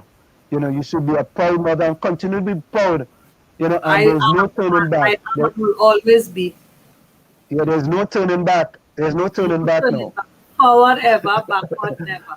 There we go. Forward ever, backward never, man. This is really fantastic, and we are gonna get in contact, you know, after the program, and you know, I'm gonna start from day one, you know, with regards to you know, Alim and Akil, because Alim and Akil, let me guys know, I'm a professor at a university, so I hope you guys, right? Yeah. This is the black boy from Chumakak Navantil. Yeah, I'm a professor at a university. So you guys better be ready, you know. Go ahead. That's not just a university, a prestigious university in New Jersey here in the US. Okay. So But listen, good things come out of, courage. yes, good things come out of certain areas. Yeah, Just good things, remember good things. that Yes. Beetham have successful people and good thing come out of the Beetham. And it's Yeah, Right? not where yeah, you come yeah. from. So It's not where you come it's from. It's where not you're if they heading. want to focus on bad, I want them to focus on the good things. Mm, There is good on the Beetham. So mm. Yep. I would like you all to reach out to other people too because I know there's other successful children too Well, also on the Beetham. Kellyanne, you know what we would like you to Yes, do? You can reach out to them or get me the information, and we will also bring them on and highlight no them too as well. problem, no problem. I will reach out to those successful kids Right, right. We because want to highlight them and let them know that, we out here, even though we live in the United States of America, we want them to be successful and we do whatever part we have to do in order to make them even more successful. You guys have already laid the foundation, so we just yes. want to continue and make them even more successful. I Okay? also want to thank Mr. Philip from Nelson Street Boys. Mhm, Again, he did a wonderful job, not for my boys alone, but for his whole class. His whole mhm, class did well. His whole mhm, entire class did well. All the mhm, students that you saw do little interview with the St. Mary's College and stuff, all those children was from mhm, Mr. Philip. Mr. Philip mhm, then went halfway but three-quarter with these boys. And I want to mhm, thank him full thousand for the mhm, patience and time he take with those boys and also my sons. mhm. And you see, And sometimes that's all these kids need, They need someone to believe in them believe, and yes, give. he believe in his students. He Mhm, believe in them. He mhm. really push with them. He believe in these children. And all you have to do is your part. You just have to That's do it. your part as a Mhm, parent and the student. Do your part and yes, things could happen. mhm, Progress. mhm. Progress will So, happen. so Kellyanne, just stay for one quick minute, right? We're gonna go for a quick station identification, and we'll be right back. Stay right there, don't go nowhere. Okay, stick and stay, don't go nowhere. We'll be right back. Just give us Okay. 60 seconds, and we'll be right back. Of course, folks, it's in the village with the dark triplets on WZYE 95.9 FM. We come to you every Tuesday, Thursday, and Saturday, and we have with us from the Beetham in Trinidad and Tobago, Kellyanne and her kids, Alim and Akil Truman from the Beetham. Stick You're and stay, don't listening go nowhere. to WZYE 95.9 FM. You are listening to WZYE LP 95.9 FM, the most influential name in Caribbean radio in the tri-state area. Broadcasting from East Orange, New Jersey, the most influential name in Caribbean radio, WZYE 95.9 FM. And of course, we are back with you. It's in the village with the dark triplets and WZY 95.9 FM. We come to you every Tuesday, Thursday, and Saturday from 7 to 9 p.m. That's Tuesday, Thursday, and Saturday from 7 to 9 p.m. And we have with us, a family from the Beetham Estates in Trinidad and Tobago. Kellyanne and her son, Alim and Akil Truman. Welcome back. I think your mic is muted. Unmute your mic. The internet got a little hung up. Are you guys still there? We gotta wait and see. Oops. I think. Are you still there? The internet. Don't worry, folks. The internet is a little. Okay, are you guys back? It's the internet. Are you back? It's the internet, folks. The internet. The internet. That's all right. Be patient. Patience. Oh, you back? Can you hear Yeah. us? All right. Yeah. Good. That's what happens when you have a lot of patience. I always tell people, I have more patience than Port of Spain General Hospital.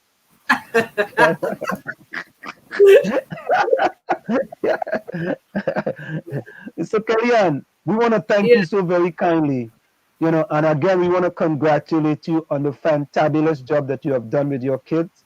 And Thank you. Aline and Akil, the best is yet to come. The journey has just started. And we are going to continue this journey that we started here at WZY 95.9 FM. So Tommy or Gary, you guys want to add anything before we let them go? Yes, I would like to say parents never give up on their children, no matter where you're from. Never give up on them. Always believe in them and help them go forward.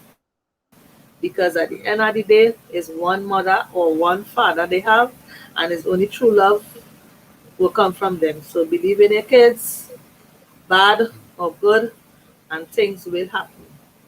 And also thank you for everybody again that reached out to me, helping me with school supplies and the laptop and whatever, the excess. Thank you so much. I appreciate.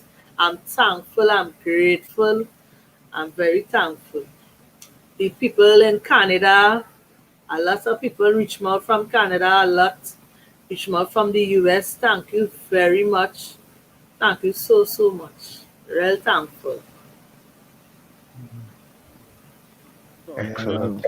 Yeah, I'd like to share my story too because it ain't easy being a vendor, so it ain't easy being a vendor and a parent at the same time. It ain't easy.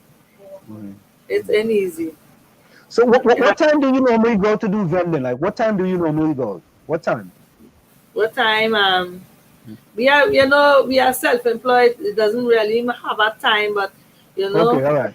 yeah, but it doesn't really have a time. But the best time for we is like 8:30, half eight, half eight. We go out. We outside there. We looking fit. We grinding. We had to look out for the police to see if they're coming because sometimes it's not not all vending is legal. Some is illegal. So you had to pick up a thing and run, and it's not easy. Sometimes rain come, fall, wash down, wet down your goods. It spoil. You had to start over again. Vending is not an easy work. It's very challenging same way. It's a very challenging job. But when you have kids, you can't give up. When you have things to be kids, you cannot give up at all. And that is all we know. Yep. I hope the boys keep in mind how much. The father also for not giving up on his boys. He never gave up on them regardless. Never. Never, never, never. And that's go to me. I really wish them the best, and I hope they stay focused because they have to remember. Parents like us, yep. That's a good thing, right? That the father is involved. That's a really good thing. Yes, he is involved. Yeah, that helps tremendously because sometimes when you're in a single mother household and it's just the mother only, it could be difficult at times. Half times he really couldn't be wrong. He was not wrong, and I had to deal with them, and I had to be with them like mother and father. At that time, he couldn't reach out to them where he was, so I had to be mother. It was real challenging and hard. It was hard, but I never give up. It wasn't easy, and he see how it is, so he had to step in as man. You understand, and let them know, well, this is how man is. You all are children, and I am the man. So all you're going with what I say. Nobody ain't taking my children and make my children no puppet on the streets. So he stick with them. Yeah. He never turn it back no time on them. No. So Kellyanne, we are so happy for you. And we know you are gonna continue this hard work with Aleem and Akil. And Akil and Aleem, you guys will be hearing from me.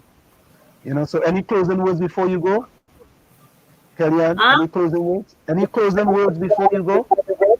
Thank you for inviting me to your show and sharing my story. Sharing my story with the public, and I don't know how far it reaching.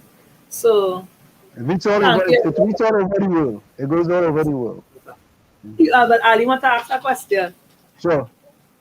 Yes. Was it difficult? Was it challenging to become a professor at a university? That's a good question, man. Well, let me say this, right? My intentions was never to become a professor because, when I left college, I worked on Wall Street for 23 years, right? And when I was finished, I took early retirement, and I had to decide what I was going to do with the rest of my life after I took early retirement. So, I knew someone at my old college, and I went and I spoke with them as a kind of a person, as a mentor as well. And they say, well, Anselm, maybe it'd be a good idea if you come teach here at Seton University. And that's how it happened. And I started to teach. And, I've been a professor now for about 6 years. Okay, thank you for the information.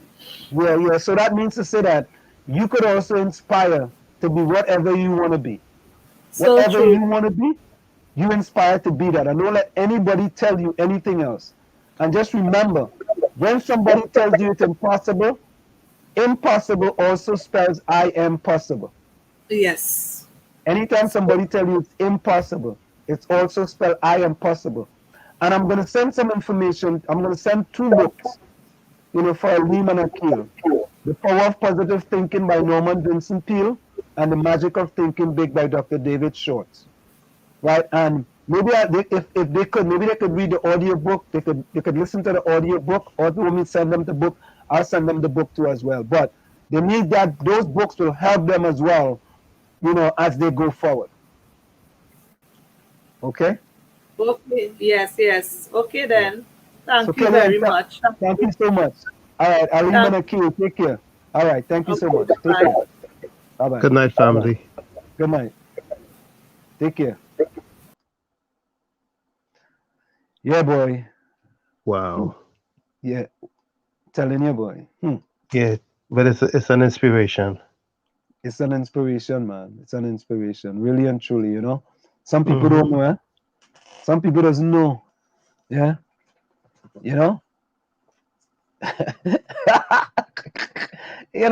Them fellas in the chat is kicks, not kicks. Wall Street is a professor of walls.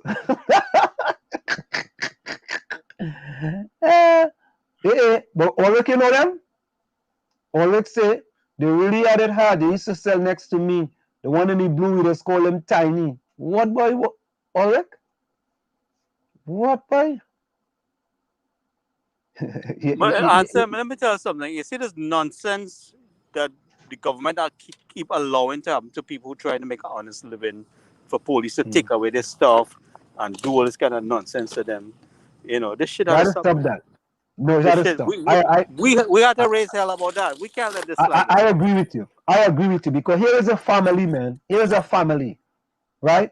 Trying to make an honest living with 2 kids, trying to keep them on the right track, right? And they have to be always looking behind the back. No, but the thing about it, the people who are paid with taxpayers' dollars are oppressing our people. And we seem to have no control that them, if a policeman feel that he can go and do anything to anybody, he could do it where he damn well please. And this bullshit had to stop. We had to hold these politicians accountable. We have to raise hell with them. And when you think about it, many of the big businesses that they are protecting started small. They were always big. But Tommy, that's how I know it. That's our history. The damn Syrian man is to totally close until he back bending. Of course, Patek. Back bending.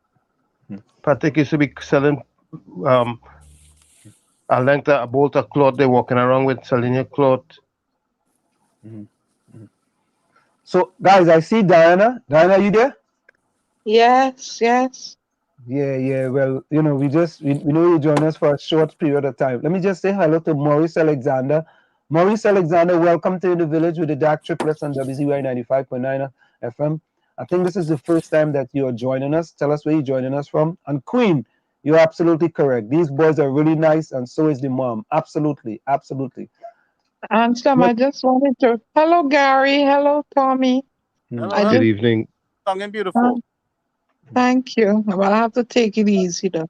I just wanted to chime in on this family because I know I can relate to, the hardships and difficulties in not having school material and At least they don't live in an acrimonious home. So I wanted to let them know, listen to them, that they're with their mommy and their daddy. Listen to their mommy and their daddy. And those are the two that will point them in the right direction. And they have the love and support of both parents. And, that those are the morals and that they need to adhere to. But hardship is a thing that I come from. But, I somehow found the tenacity from teachers and encouragement from other individuals and adults in my life, positive adults. So it is possible to make something of yourself if you want to, become someone. So to those two lads, I say, keep your head up, reach for the stars, because if you fail, you fall amongst them. That's all I'm going to contribute tonight. So I'm going to stick to my doctor's wishes and retire early. Right? All right, Diana. Take care. Thank you so very kindly. Get better soon, Diana. Yeah, Okay, yeah, I yeah. will. I will. I just need some rest. Okay. All right. Take care, All right. Diana. Yeah, yeah, All yeah, right. Okay. yeah. Good night. Yeah. Of course, the storm, joining us for a short bit because she was the one that actually turned us on to that family. Hey, Rowley. Have a family out in Maruga out there. That was in the paper. I'm in touch with her regularly. I'm trying to orchestrate Bring some them. help from the government to get things going. But same Guys, situation. that The Michelle children, Benjamin community, Michelle Benjamin constituency. yeah. The same situation. The Okay. children using the cell phone to do the homework, and you know, and they're all sharing the phone, and so sometimes the help who trying to reach them can't connect with them because the children using the same phone.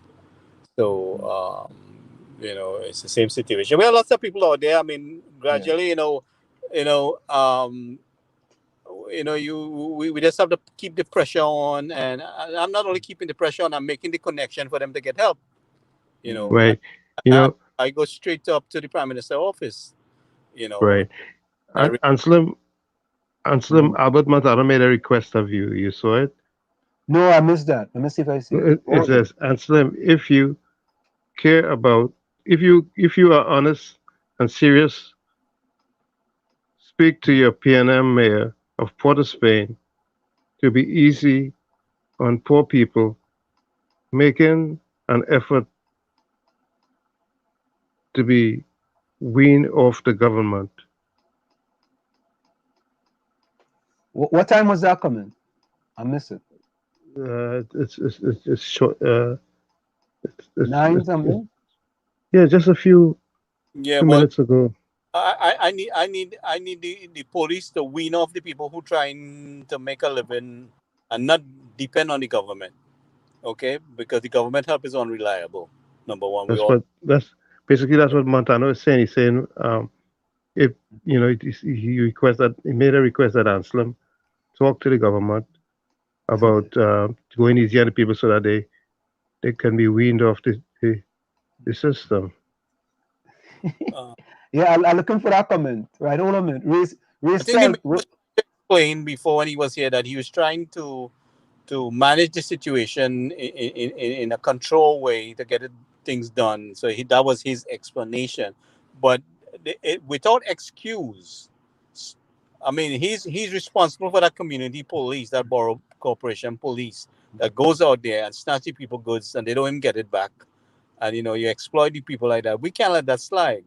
We can't let that slide. We have to raise hell about that.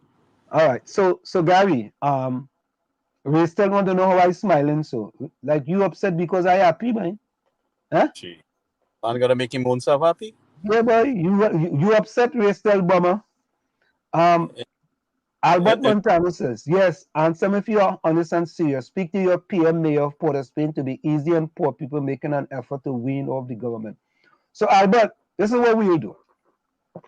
We'll invite the mayor back in here and we'll address that exact question with him. So you all can chime in too as well. But Okay? I would like to do something one more thing. I would like to Yeah. get one of the vendors or a representative of those vendors in the conversation too. Oh, all right. That's a good idea. That's a I great mean, idea. if we have an Yeah, we can do associate, that. Or maybe the same lady, you know. Yeah, we can do that. Oh, but Are they organized? But listen to this. Look, Ulrich says, I used to be president of the vendors. And once police locking you up, you know who they locking for you know who they locking up first? Is he. So Right. Ulrich, we need to bring Ulrich in then. Ulrich. That's been something we. So maybe next, well, we gotta see. Ulrich, maybe we could bring you in next Thursday as a guest. All right. We look what little Ron Horner says. Look what he says. People are going and pee and going to bed. Oh Lord. Fella. That little Ron Horner boy. Yes, you know why? You know why Diana is not there? Oh yeah.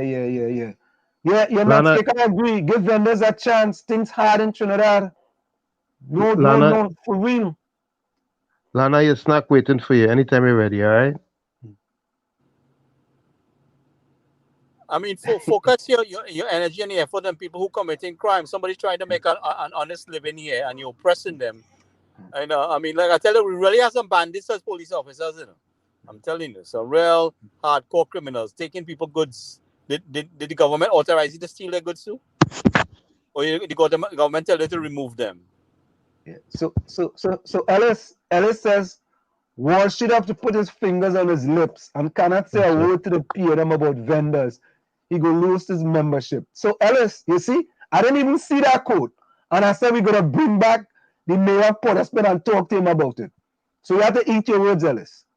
Eat your words, chew it up and spit it out. You know, we had the mayor of San Fernando here, and he changed his attitude, right? Of course he did. Of course, Ellis apologize, boy. Apologize, Ellis. Apologize. By now, Ellis should realize once you put them under the microscope, things change. Yeah, things just change. Only know when they come into the village, you know why things just change? Because we just keep it real in the village. We don't come and throw no softball. When you come in the village, you gotta get ready. Get ready. Right? No, we take no prisoners. Other programs in Trinidad, you know, like the Underground Report and the King of Talk. Is the King of Talk or the Queen of Talk? The Queen of Talk. Oh Lord. Well, I'm my friend Aisha Wells. Aisha Wells, how you doing? Aisha Wells is my friend, boy. The Queen of Talk. What are you talking about? And constructive talk with Pastor Google. Is it constructive talk or destructive talk? Which one is it? I don't know. You might have to tell me about that. And Bacon with Dominic Roman. Is it Bacon? I have a program called Bacon. Oh Lord. Or is some kind of cooking show? Yeah, it's cooking with Dominic Roman. Look at the kind of things happening to our people on the ground, and you don't see these talk shows addressing these things at all. Yeah. Gary, come on, man. Gary, and all of them be vexing me. I just address them things, and all they still vexing me for that. I one of the few addressing these things, and all they vexing me. That's called more kind of name, World Trace, World Bomb, all kind of thing. As a professor of walls, it's real fatigue. Oh God! But I could take it. My bad broad from Schumacher Claventel.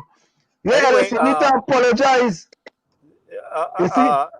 Oh gosh, Ellis hitting you some shots there, boy. You say? Apologize for what? You and Sharon from 91.9 FM is the same. Same thing. Ellis, Lord. Ellis, go and drink a more beer. Hey, Claudia, thank you so much. Claudia, you know how much thing we just highlighted here? All right, let me go again. All them things I just highlight, them people just highlight that. Yeah. Lana say, Anselm, you have to go and do a cooking show.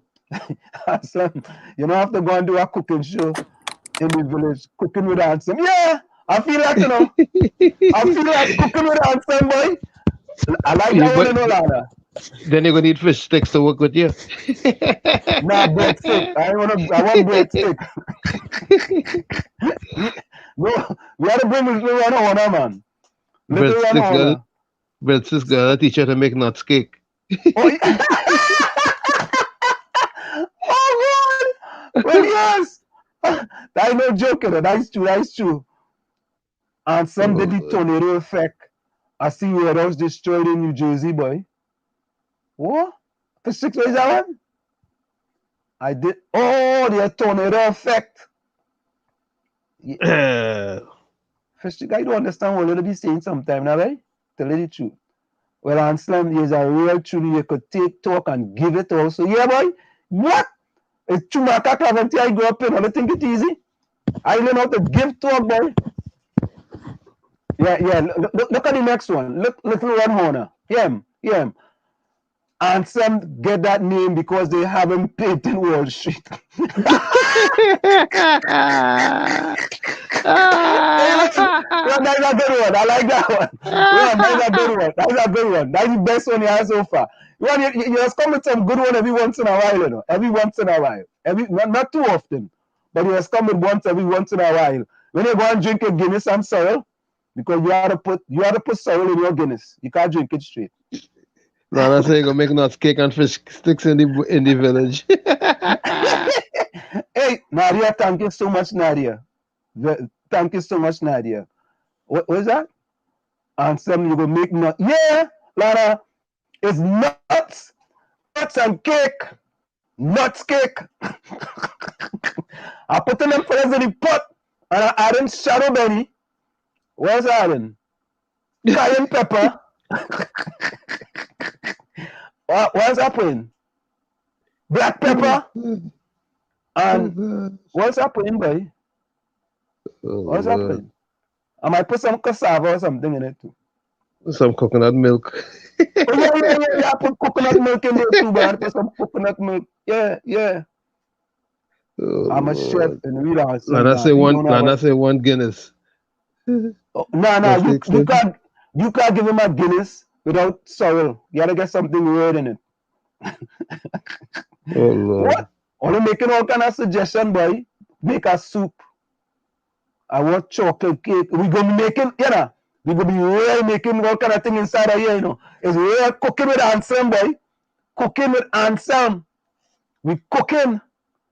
What I feel, you just come out. What I feel, just come. No guest tonight. Will you just come? What you talking about? He guessing that. What I feel where you was, boss. You was over by Ron. Huh? Wait, nuts cake say what? I sure they don't put Shadow Benny in nuts cake. Oh God. Hey, I put in Shadow Benny in there. What are you talking about? Oh Lord. Well, you see, put your PNM members in parliament in the pot. And Ellis, you just Hey, Anselm. Yeah, go ahead. The reason why I would suggest that one of the police service commission person resign is Mrs. Bisesa called them out last night and tell them the whole commission to resign. Come on, I'm telling you, she called them out last night in the meeting. Go and look at the meeting. Come on, man. That's why you think why the man resigned? I see that happen last time. The man resigned this morning. Thing going good. You come with that, man. Thing going good, man. We keep the thing good now. Oh God. Yeah, Ron says make a pillow. Answer make a pillow and they have to strain it before you eat it. Oh, no, I go laugh at that joke tomorrow. No, we got no show tomorrow, so Tuesday. I go laugh at that joke on Tuesday. Hey, Gary, look, Ellis agreeing with you, you know. Ellis say you're right. Ellis agreeing with you, boy. Gary? But I'm telling you, I heard the lady call them out last night. Yeah, Ellis agreeing with Ellis don't agree with you at all, you know, but he agreeing he agreeing with you, boy. I know, boy. Like they gave him something to drink and he smoke it, boy. I know. You know? Oh, boy. Unless somebody tell me they give you something to drink and you smoke it. I know how true that is. And some, Lana say, and some first cook is a pepper pot. Yeah, first cook, I put in nuts in there, I put in breadstick, I put in some run, I put in some little run honors, right? I put in, cheese stick. You want to nuts, you might have to go in there, because I might have to put some cashews in it. Ellis, I got to put some Ellis in that pot too, boy. Hey, Rowley from Toronto say you are here, Jersey. Let me know. Send me the address, Rowley, and I will send you one like I have one here. Is that true? Let me move Lana come in there. Hold on. Lana say, when I asked them start up quick, you FedEx with the food. Of course I FedEx it. Nah, TT Post. I send it by TT Post. You'll never get there. That's what I'm saying. That's why I send it TT Post. That's why I send it TT Post. All right, let me see what we have in. Hold on. We have a few things here before we go. Hold on here. Look this one here. I don't know if this is true though. Or check this out.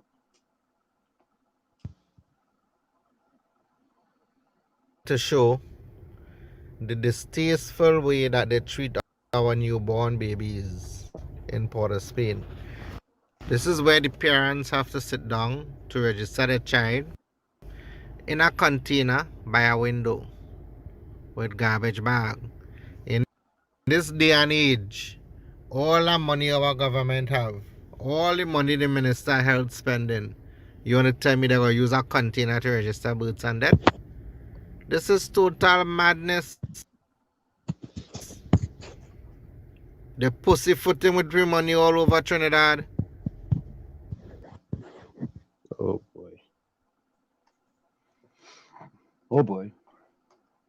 And all they talking, and them say I don't play nothing in here. Look, but we're celebrating Republic Day in a few days, right? 2 days. All they do gonna vex before I cuss here tonight. Look this. I think Gary, you sent me this. Everything is a problem in Trinidad and Tobago. Listen to this one. Everything. Listen to this. Everything is a problem. Tell me one thing that human beings are not suffering. If they're poor, they suffer their poverty. You make them rich, they suffer the taxes. If they're not educated, they suffer that. Put them to school, lot of suffering. Not married, they suffer that. Get them married. I didn't say anything. I didn't say a thing, okay? No children, some people suffer that. Children, daily suffering. So you seem to be suffering every aspect of life. Life is not suffering, nor is it a joy. It's simply there, it's a phenomena. If you ride it, it feels fantastic. If you're crushed by it, it feels terrible. So are you riding the wave of life, or are you being crushed by it? That's all the question is. So what they're suffering is their own psychological process. One's own thought and emotion has become such a huge suffering. How you think and feel. How you think and feel, should it not be determined by you?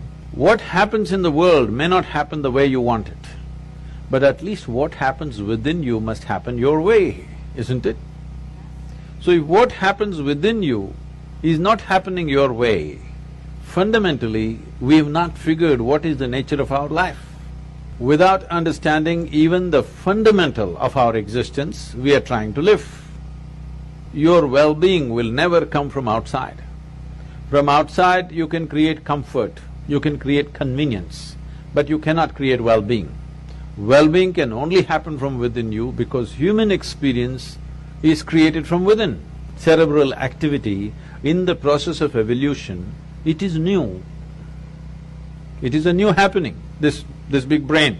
When I say new, just a few million years, but in the evolutionary scale, it is new. So we have an intelligence for which we don't have a stable enough platform, because your own intelligence is turned against you. You can call it by many exotic names. You can call it misery, you can call it depression, you can call it by variety of diagnosis. But essentially, your intelligence has turned against you. Just imagine 100 years ago how people lived in this same place and how you're living. Is there any damn thing to complain about in comparison? Outside will never happen 100% the way you want it, but at least what happens within you must happen the way you want it. If right now what happened within you was happening the way you want it, would you keep yourself at the highest level of pleasantness or no? No magic, just engineering. There you go. Yep. Right? Yeah, there you go. Everything is a problem. Everything. Right? Everything is a problem. Okay, so all you know, the Delta have been present in Trinidad for some while, right? All you know that, right? Few weeks. Yeah, Delta And I been think present. you asked the question why we would have tested those people. So about a month ago, we decided to expand the net of testing in lieu of what was happening with Delta across the world. And what I said in my presentation, that there are higher viral loads that we're seeing in the earlier part of the presentation. So the Trinidad Public Health Lab is looking for persons with a CT value, which is a cycle threshold value when we do the PCR test, of 19 and less, and those tests are sent onwards for sequencing. So the two other individuals fell into those categories, and that's how we were able to pick them up as Delta variants. They have no, as I said, no link to travel in the primary contacts that we have interviewed so far. One is in St. George West, and one is in County St. George East. And the CMOHs in those respective jurisdictions are continuing the investigation, looking for possible travel links, and of course, isolating all the contacts that we find using the recommended discharge criteria, which is 2 negative tests at least 24 hours apart, to ensure that it doesn't go beyond those cases as best as we can. But the implication of being able to find it in random samples means that more than likely Delta is established in the community for a few weeks well. And that is the concern, and that's why we're asking everyone to come forward and have their vaccines as quickly as you can, those who would not have had it as yet. I hope that answers the question. And to help, Prime Minister Dr. Keith Rowley has made an additional 50,000 doses of the Pfizer vaccines available to the public. This was confirmed by Health Minister Terence Dayal Singh, who said the uptake of this vaccine in the adult population has been overwhelming. On September 4th, the Ministry of Health expanded the use of the Pfizer vaccine beyond pregnant women and children aged 12 to 18 years. Following this decision, there was a rush for the Pfizer jab in which 50,000 doses were allocated for 25,000 people. Mr. Dayal Singh said since then, over 23,000 people took up the offer to be vaccinated with the Pfizer jab. And the rate of acceptance among those adults was much higher than the rate of acceptance among children. The Honorable Prime Minister has agreed that another 50,000 doses of Pfizer will be put into the system for adults. The minister reminds that the Pfizer vaccines currently in stock will expire at the end of November, and he's hoping more children take advantage of the opportunity to get vaccinated. 37,998, let's call it 38,000 just to round off the figure. That is less than 50% of our school-age population, and many children want to be vaccinated. But unfortunately, their parents see it differently. So go ahead. I have a problem with these guys. We had two recent incidents of adverse reaction to the vaccine, right? One is supposedly to be a death, right? And they recently made a release that there were no issues in Trinidad with the vaccine, all right? So they need to come clean with us. Also, I have a citizen who has been stranded in China, and he finally got vaccines, but he was unable to get both of the same. So now they're telling this guy he has to pay for quarantine because he gets Sinopharm and one Sinovac, I think is the other one. And I had to follow up in the ministry to see how if this was possible. So they're telling this guy he's not fully vaccinated because he had 2 of the Chinese vaccine, different ones. Mm-hmm. Okay? He has to go and pay for quarantine if he wants to go home for 2 weeks. I think it's about $1,000 a night in these hotels. So ridiculous, man. I mean, where's the common sense? This is the 2 Chinese vaccine. You accepting the vaccine, the Chinese vaccine in Trinidad. So I don't get it. I mean, what guidelines are they following in Trinidad? Mm-hmm. Is either the vaccine good or it ain't good? Does that make sense to you? Like the situation with one person taking Moderna and was the other one the Pfizer? Pfizer. Yeah. Mm-hmm. And Out of also, Canada. vaccinated or not, you can still spread COVID. So why the mandatory stipulations on the travel? Put on your mask, take your PCR test, and move with it. Anyway, guys, I gotta say goodnight because I'm still on the road and my phone is dying. All right. Later, Gary. Cool. Okay, Phantom. Yeah, let me get since he's talked about that. Let me put up this one here. 5 things you need to know. All you don't want to take the job. 5 things you want to know if you want to travel to the United States of America. Tommy, did you see that one? Yep. Yeah, so all Trinidadians who want to come to America, right? 5 things all you have to know, eh? So all of that to do anything, you know? No job, no entry, and it has to be the right job too. Yep. It can't be any and anything. So all you warm up, eh? Warm up. Let me see what else we have here. Oh boy, look at this one here, boy. China TT Investment Forum, boy, takes place on September the 22nd.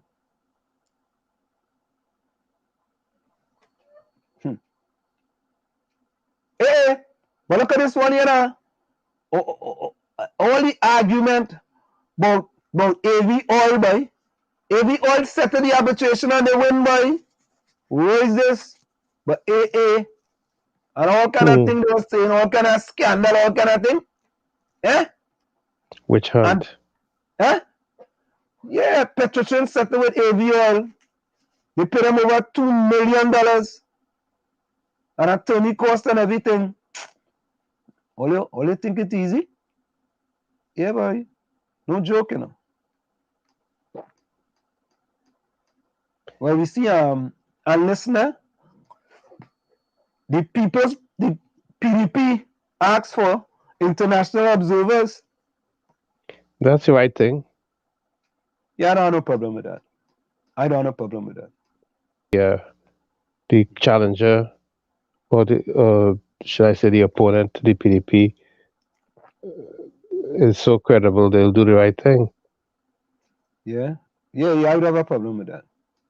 And we know that Minister in the office of the Prime Minister, Anna Webster Roy, has tested positive for COVID-19. And the PM quarantined himself because the PM is in isolation. Right? And then there was a story about industrial court judge tell them to think it over with regarding mandatory vaccine. Right. You know, so the thing is easy. But I like this one, boy. What? Gary is now a civilian and holds no power, boy. Oh boy. Gary cancel Christmas, boy. It's over. Yes, it's over. Call it a day. So it had to end this way. No other reason why. Slim, you will get sued for abusing this song, you know.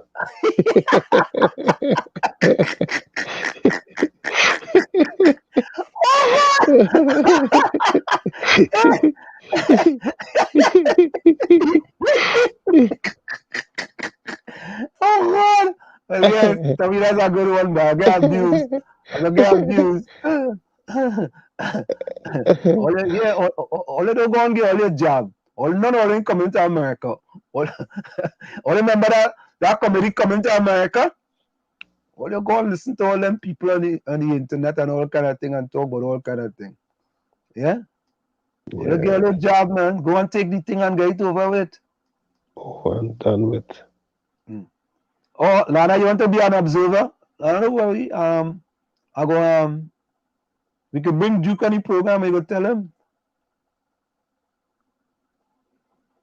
What? Yep. Here they say Wall Street, Israel jab up the whole country. Now it's like walking there over spikes every day, going up. Yeah, because of the them other people who wanted to take the job.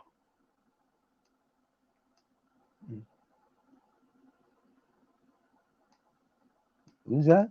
Ray, Nadia. Nadia, I emphasize with you, stay strong. Do not travel. Yeah, if all they want to travel. What? Alice say I'm comfortable with my Trinidad Wall Street. God is more powerful than Biden. Nobody can tell you who you bring God into this. I didn't tell you nothing about God. If you want to come to America, you gotta go and take your job. You can't come. That's simple. What do you imply? RP, where you joining us from? Good vibe. You know who's RP? Say, go ahead to me. Is the implication that God is the Prime Minister of Trinidad? I don't know. Maybe that's what you mean. No. I don't think that's what Ellis mean. All right. Claudia, you missed out not one.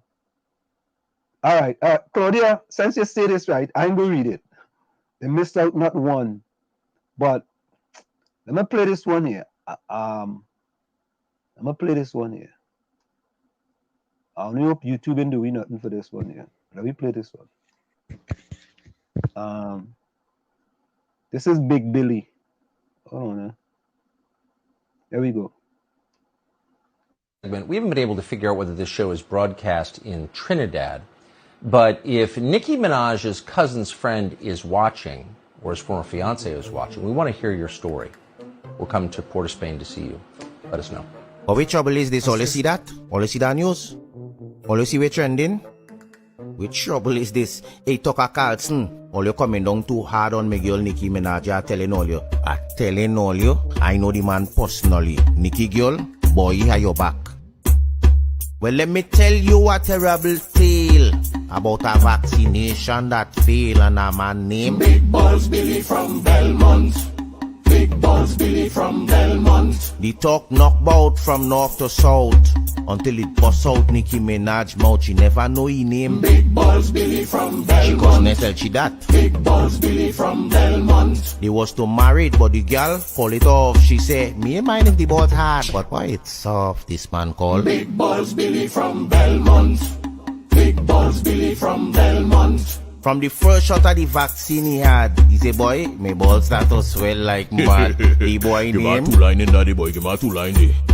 It name Biggie Balls Billy from Bellemont.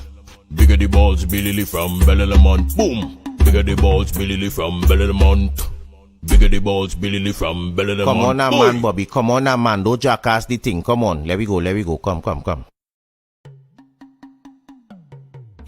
But the only thing I telling all you the truth, I just be real with all you. I know him long time. He balls does always swell. Last time he twist his ankle, he balls swell up. And next time he swallow a chenet seed, next day, big balls. If he drink too much grapefruit juice, he balls does swell. Since we small, I telling all you, that is why he always used to come outside in palazzo pants.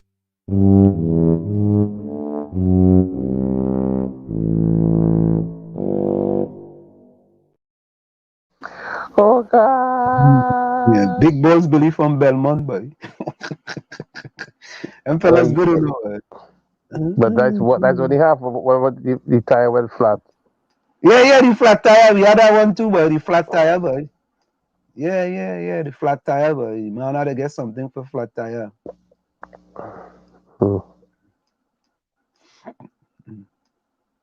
The air leave the tire and went somewhere else and in the ball bearing.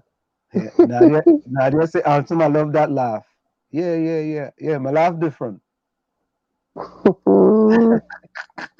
Erica, good evening. We see you in a while. Erica John, welcome. Yes. No, Ellis, nobody I never tell you anything, Ellis. I never tell you anything, but I want you to visit America, you know. Me, when you visit America, I want you go and visit Toko. That's why I want you to visit. Oh gosh. I want to visit. What about Beijing? Nah, you can't go to Beijing. Yeah, you can go Beijing. What? Ellis said they're trying to turn it into a joke. So Wall Street, that's why you're sitting down sideways. So Good Lord. Ellis,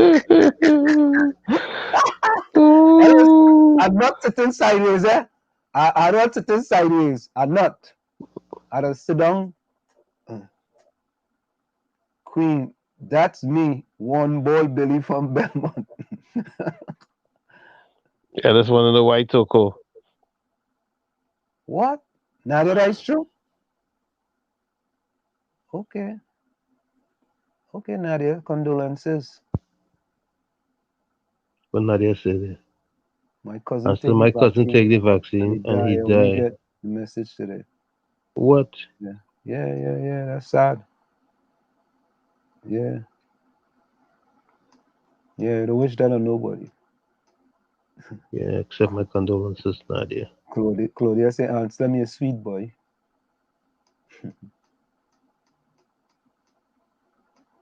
Yeah.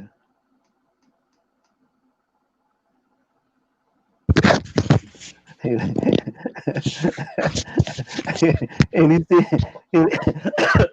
least everybody across the world, nobody man balls. That's a big story, you know, boy. Oh God, so always kick say big balls Billy swallow two jersey. It's two balls of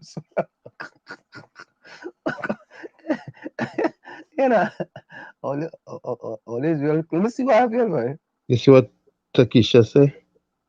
Nah, let me see. Hey, where's that what we need to talk about? Kisha. What Takisha? What time? You see any time? Just recent, because she said, Anselm, my husband was hospitalized last week. Yeah, Takisha. We saw that. I think you told us that. And shortness of breath since after taking vaccine. Yeah. I agree with some people. Yeah. But they say, JW look like he tire flat. Yeah. You see how them pants tight? Yeah. Oh Lord. Look how Ellis put. Look on the screen. Look how Ellis put. Ellis put. Let me see what you see that? Let's see. Big Balls Wall Street from Chumaka. He spelled Chumaka CHEWMAKA. Oh gosh. Unless I could take my pecan, I could take my licks. I could take my licks. And I don't run an eye. That's Polo comment up there. Chumaka. Yeah, that's Ellis. That's the best one for the night. Chumaka. And Takisha said he never had complication before. Yeah, that's sad, man. Which vaccine he took? Which brand? I know. He took a Chinese vaccine? I don't know. Yeah. We have a new person named Maurice. Maurice, welcome. I sit down and say hello. Yep. Maurice.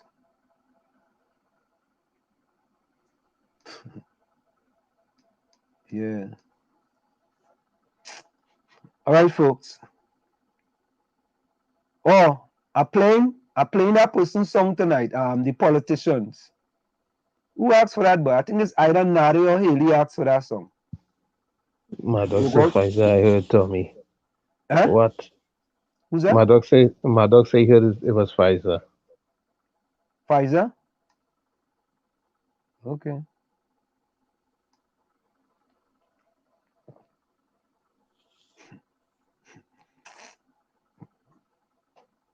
Ron. Ron is a mess. Ron is He's a a mess. mess.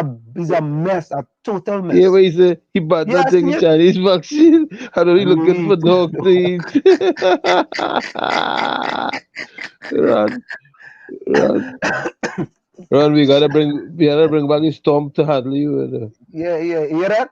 Yeah, yeah. Ron, that's a good one. That's a good one. I ain't gonna lie. That's the best one you had for the last 2 weeks. You know? You've been very light on your feet lately. Very light on your feet, Ron. That's the best one. What? Alice, Wall Street, tell us the truth now. We want, The truth, the truth. we Now want, we we won't want to tell tell Diana Diana. how it affect you. You're walking You walk lightly good after you get lightly, the yeah. job. Oh Lord, Ellis, I tell you. Yeah, yeah. Diana said if Diana don't get better, I come in America with a pot of bush medicine and a cookie, a broom, and some red lavender. Yeah. Yeah, yeah, yeah. Hey, Ray still to run on fire for you tonight. That's every night. That's why I like him. He's very consistent in his behavior. I don't mind him. Whenever you're consistent like that, it's okay. Hey, Bushwoman, welcome, boy. Bushwoman out of Brooklyn. Bushwoman, welcome. Najami Lazama, boy. Only say hello to Najami for me, please. She's straight out of Brooklyn, live and direct. Hey, Najami, welcome to the village. Yeah, yeah, yeah. Welcome to the village. Claudia, later. Have a wonderful night as well. Okay, cool. Jacqueline. Well, Jacqueline been here before. Jacqueline, welcome. Yes. Diana, she said good night. Bushwoman, you inside. Queen. Good night, Queen. Yeah, yeah. Nuts cake, you started off nice. Welcome, Bushwoman. Yeah. Well, you say hello to Bushwoman, man. Yeah. Fish steak you inside. What axe? Yeah. That's how we just do it here in the village, you know. Queen. Yeah, Najami say thank you. It takes a village, boy. Bushwoman say so. What? I see slogan and a Bushwoman say so, boy. Run! Welcome, Bushwoman, man. What happened? Wrong with you? Like little Ron Hona going and sit in the corner. Rose, you inside. Hello, Bushwoman, boy. I say we just do it in here, you know, Bushwoman. We keep it real in the village, man. Eh, Katie say, boy. Katie say, Bushwoman, what's up?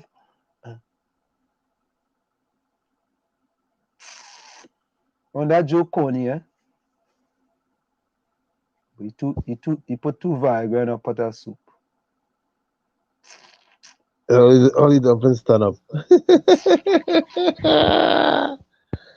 You know, you make up your own joke, you know, Ron. You're teething people joke. Not kick out Bushwoman if she ever had a cookie, bro. Queen, good night.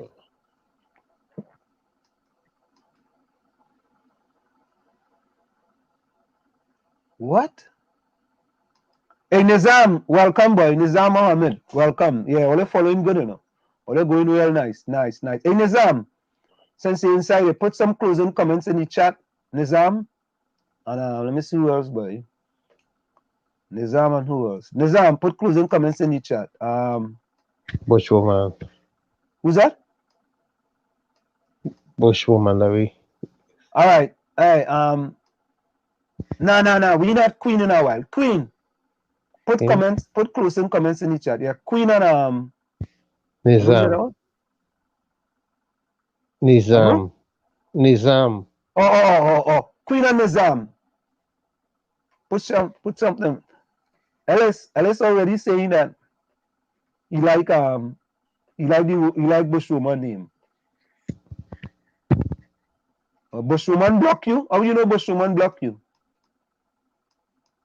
Maybe she have a good reason for blocking you, Ron. Let's say you like Bushwoman name. Are the first time I hear let's really answer any lady like that, you know? What? Ray Stout says, when you see that, Anselm romantic, he like roses. What? What are you talking about? You had to tell him that you're romantic, not mantic. Yeah. I know what you're talking about. Huh? So, who's the two person again? Is Nizam and who? Queen. Nizam and Queen. 33. Nizam and Queen. So, Tom, let me go for the quick station identification break, and we're going to be back, and then we wrap up. All right? It's in the village to the Dark Triplets on WZYE 95.9 FM. Of course, we come to you every Tuesday, Thursday, and Saturday from 7 to 9 p.m. We're going to go for a quick station identification. We'll be right back with In the Village with the Dark Triplets, and we're going to wrap up. Nizam and Queen, please put closing comments in the chat. We'll be right back. You're listening to WZYE 95.9 FM. You are listening to WZYE LP 95.9 FM, the most influential name in Caribbean radio in the tri-state area. Broadcasting from East Orange, New Jersey, the most influential name in Caribbean radio, WZYE 95.9 FM. And of course, we are back with you. It's In the Village with the Dark Triplets on WZYE 95.9 FM. We come to you every Tuesday, Thursday, and Saturday from 7 to 9 p.m. This is a good one here, guys. We have a roving gas station now in Trinidad and Tobago. Take a quick listen to this. We want to reach everybody. Let's say you go see Just, you live in town, you go see Just and you shut down. We want to service you as well. So yes, nationwide. This simple advertisement has been trending on social media platforms in the past week, many inquiring about this country's first mobile gas station.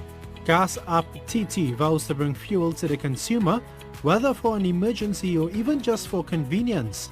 The company had several explosion-free 100-litre fuel tanks custom-made and put into this vehicle, which would be hooked up to a plug to be able to pump the fuel in another vehicle via a pump regulator and flow meter. Employee at Gas App TT Jamari Joseph says premium super and diesel fuel is available for distribution and says even within a few days, demand for its service has been exponentially increasing, even for consumers who want to stay safe during the pandemic. Let's say you order $100 from the gas app. We charge you a $25 fee anywhere nationwide in the country to bring the gas to you. Mr. Joseph assures that the pumps have been calibrated and motorists will get the exact amount of fuel that's paid for via the mobile app. But he's giving the assurance that the prices for fuel will remain steady even with the impending liberalization of the retail fuel industry. When the gas industry privatizes, you won't need to worry that we're going to raise our prices. We're going to keep our prices at a stable level. Gas App TT intends to incrementally expand its business and vehicle fleet in the near future based on the demand, including rolling out its roadside assistance services. As it pertains to diesel fuel, Gas App TT says a 500-litre fuel tank will be set up in a larger vehicle for distribution to the consumer and expects a high demand from the transport industry. Filling up on the go is a plus for a taxi driver. So it's going to be, I think we're going to get them as well subscribing and, getting gas from us. This is just one of 3 vehicles that will be bringing fuel directly to its consumers, and this 100-litre tank would be able to fuel at least 3 to 4 vehicles. I am Sono Lala with your TTT News Business Insight. That's a great idea, man. That's a great idea. Very innovative. Very innovative. I like the idea too, bad. I think that's a great idea. That's how. That's how entrepreneurs are made. Fish sticks. All ain't easy, right? Fish sticks. That is a nice implementation. I wonder if it's a minister running that business. Why you had to think so? You see, I just played the video. Everything is a problem. Right? Everything is a problem. I just played the video, I just played it, Right? Hey, Queen, Could you put closing comments, please? And Nizam? I ain't see no comments yet, you know. Oh, yeah. Queen, I see your comments. Thank you. I see it.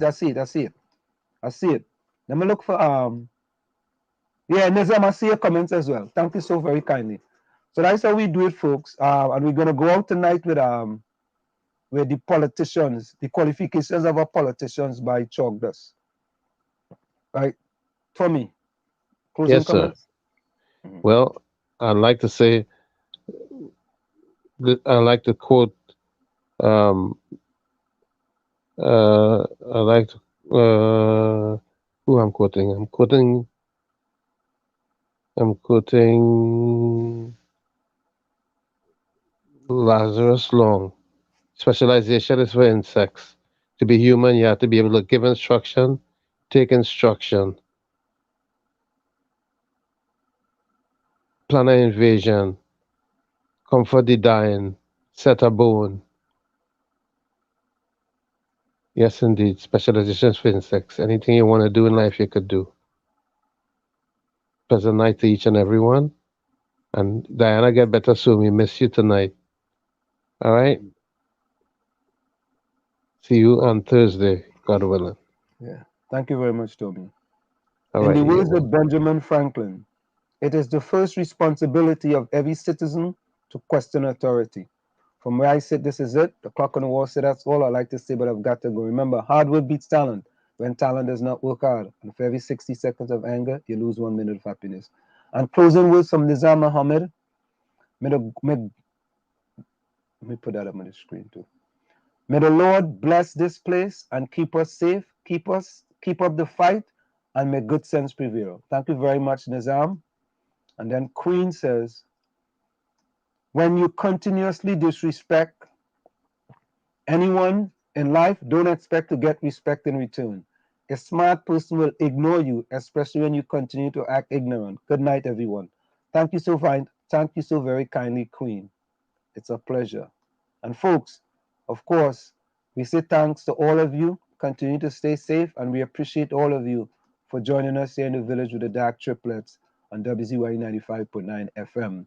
We look forward to you guys joining us again this coming Thursday from 7 to 9 p.m. And we're going to go out tonight with Chogdas, Mighty Chogdas, politicians. Qualification of our politicians.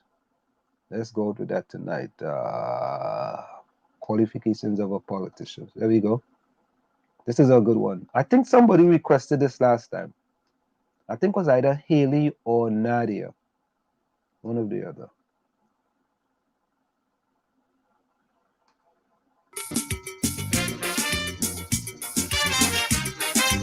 Jumbai.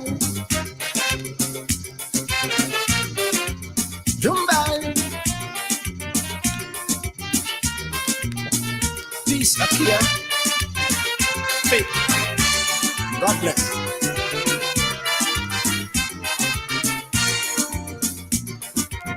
Daddy, could you tell me what's the qualification that I must have to be a politician? When I grow up, I want to become a famous man like George Bush, Pandy Robinson, and Reagan. I want to be a doctor, you need a degree. I know a simple soldier must be tall with a strong body. To become a scientist, you need maths for this. But what must I study, Daddy, to get into politics? Son, can you be in the PNM party and your heart in the UNC? Can you be Robinson Street Party whip and fighting for now leadership? You must swear on Bible and take false oath. You must use big words to get votes. You must lie and watch me straight in the eye. Oh, son, that's the qualification of a politician. You must shun people when election done. Well, son, that's the qualification of a politician.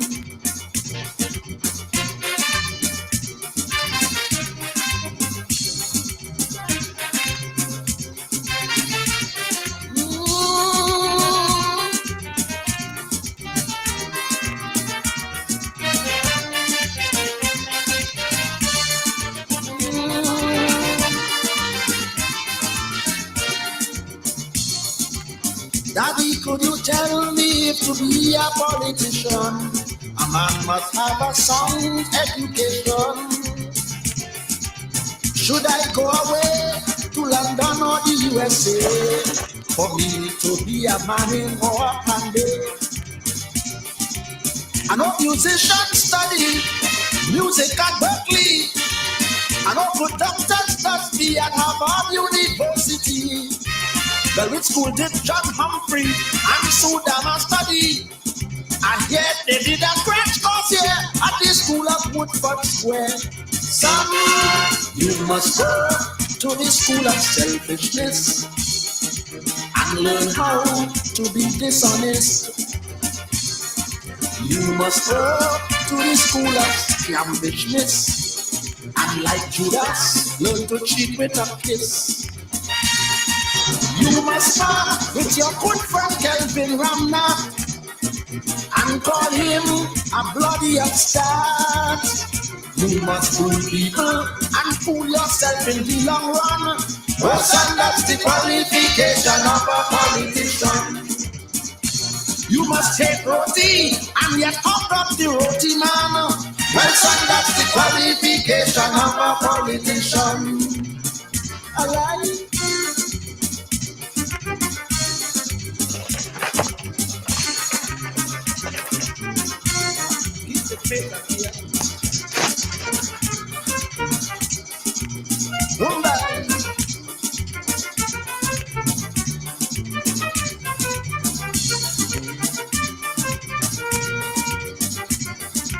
Son, a politician is a special breed of man with a special personality. He will promise you paradise and the promised land, and after elections he knows nobody. He'll give his party members car, house, jobs and big road. Although they have no papers, he puts carpets in a wrong hole. He's one who shows no pity for vagrants and for humans. If you could behave like that, my son, you on your way to be one. Son, you must watch the crime rate escalating, and yet talk about race and poverty. You must see two people on one hospital bed, then pass through the ward and just nod your head. You must talk the Queen's English in Parliament and curse obscene as you reach the pavement. You must see and jail a man if you touch a leaf. Well, son, that's the qualification of a politician. You must smoke and drink whiskey with your enemy. Well, son, that's the qualification of a politician.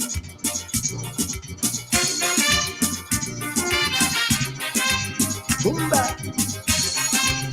yeah, boomba, boomba.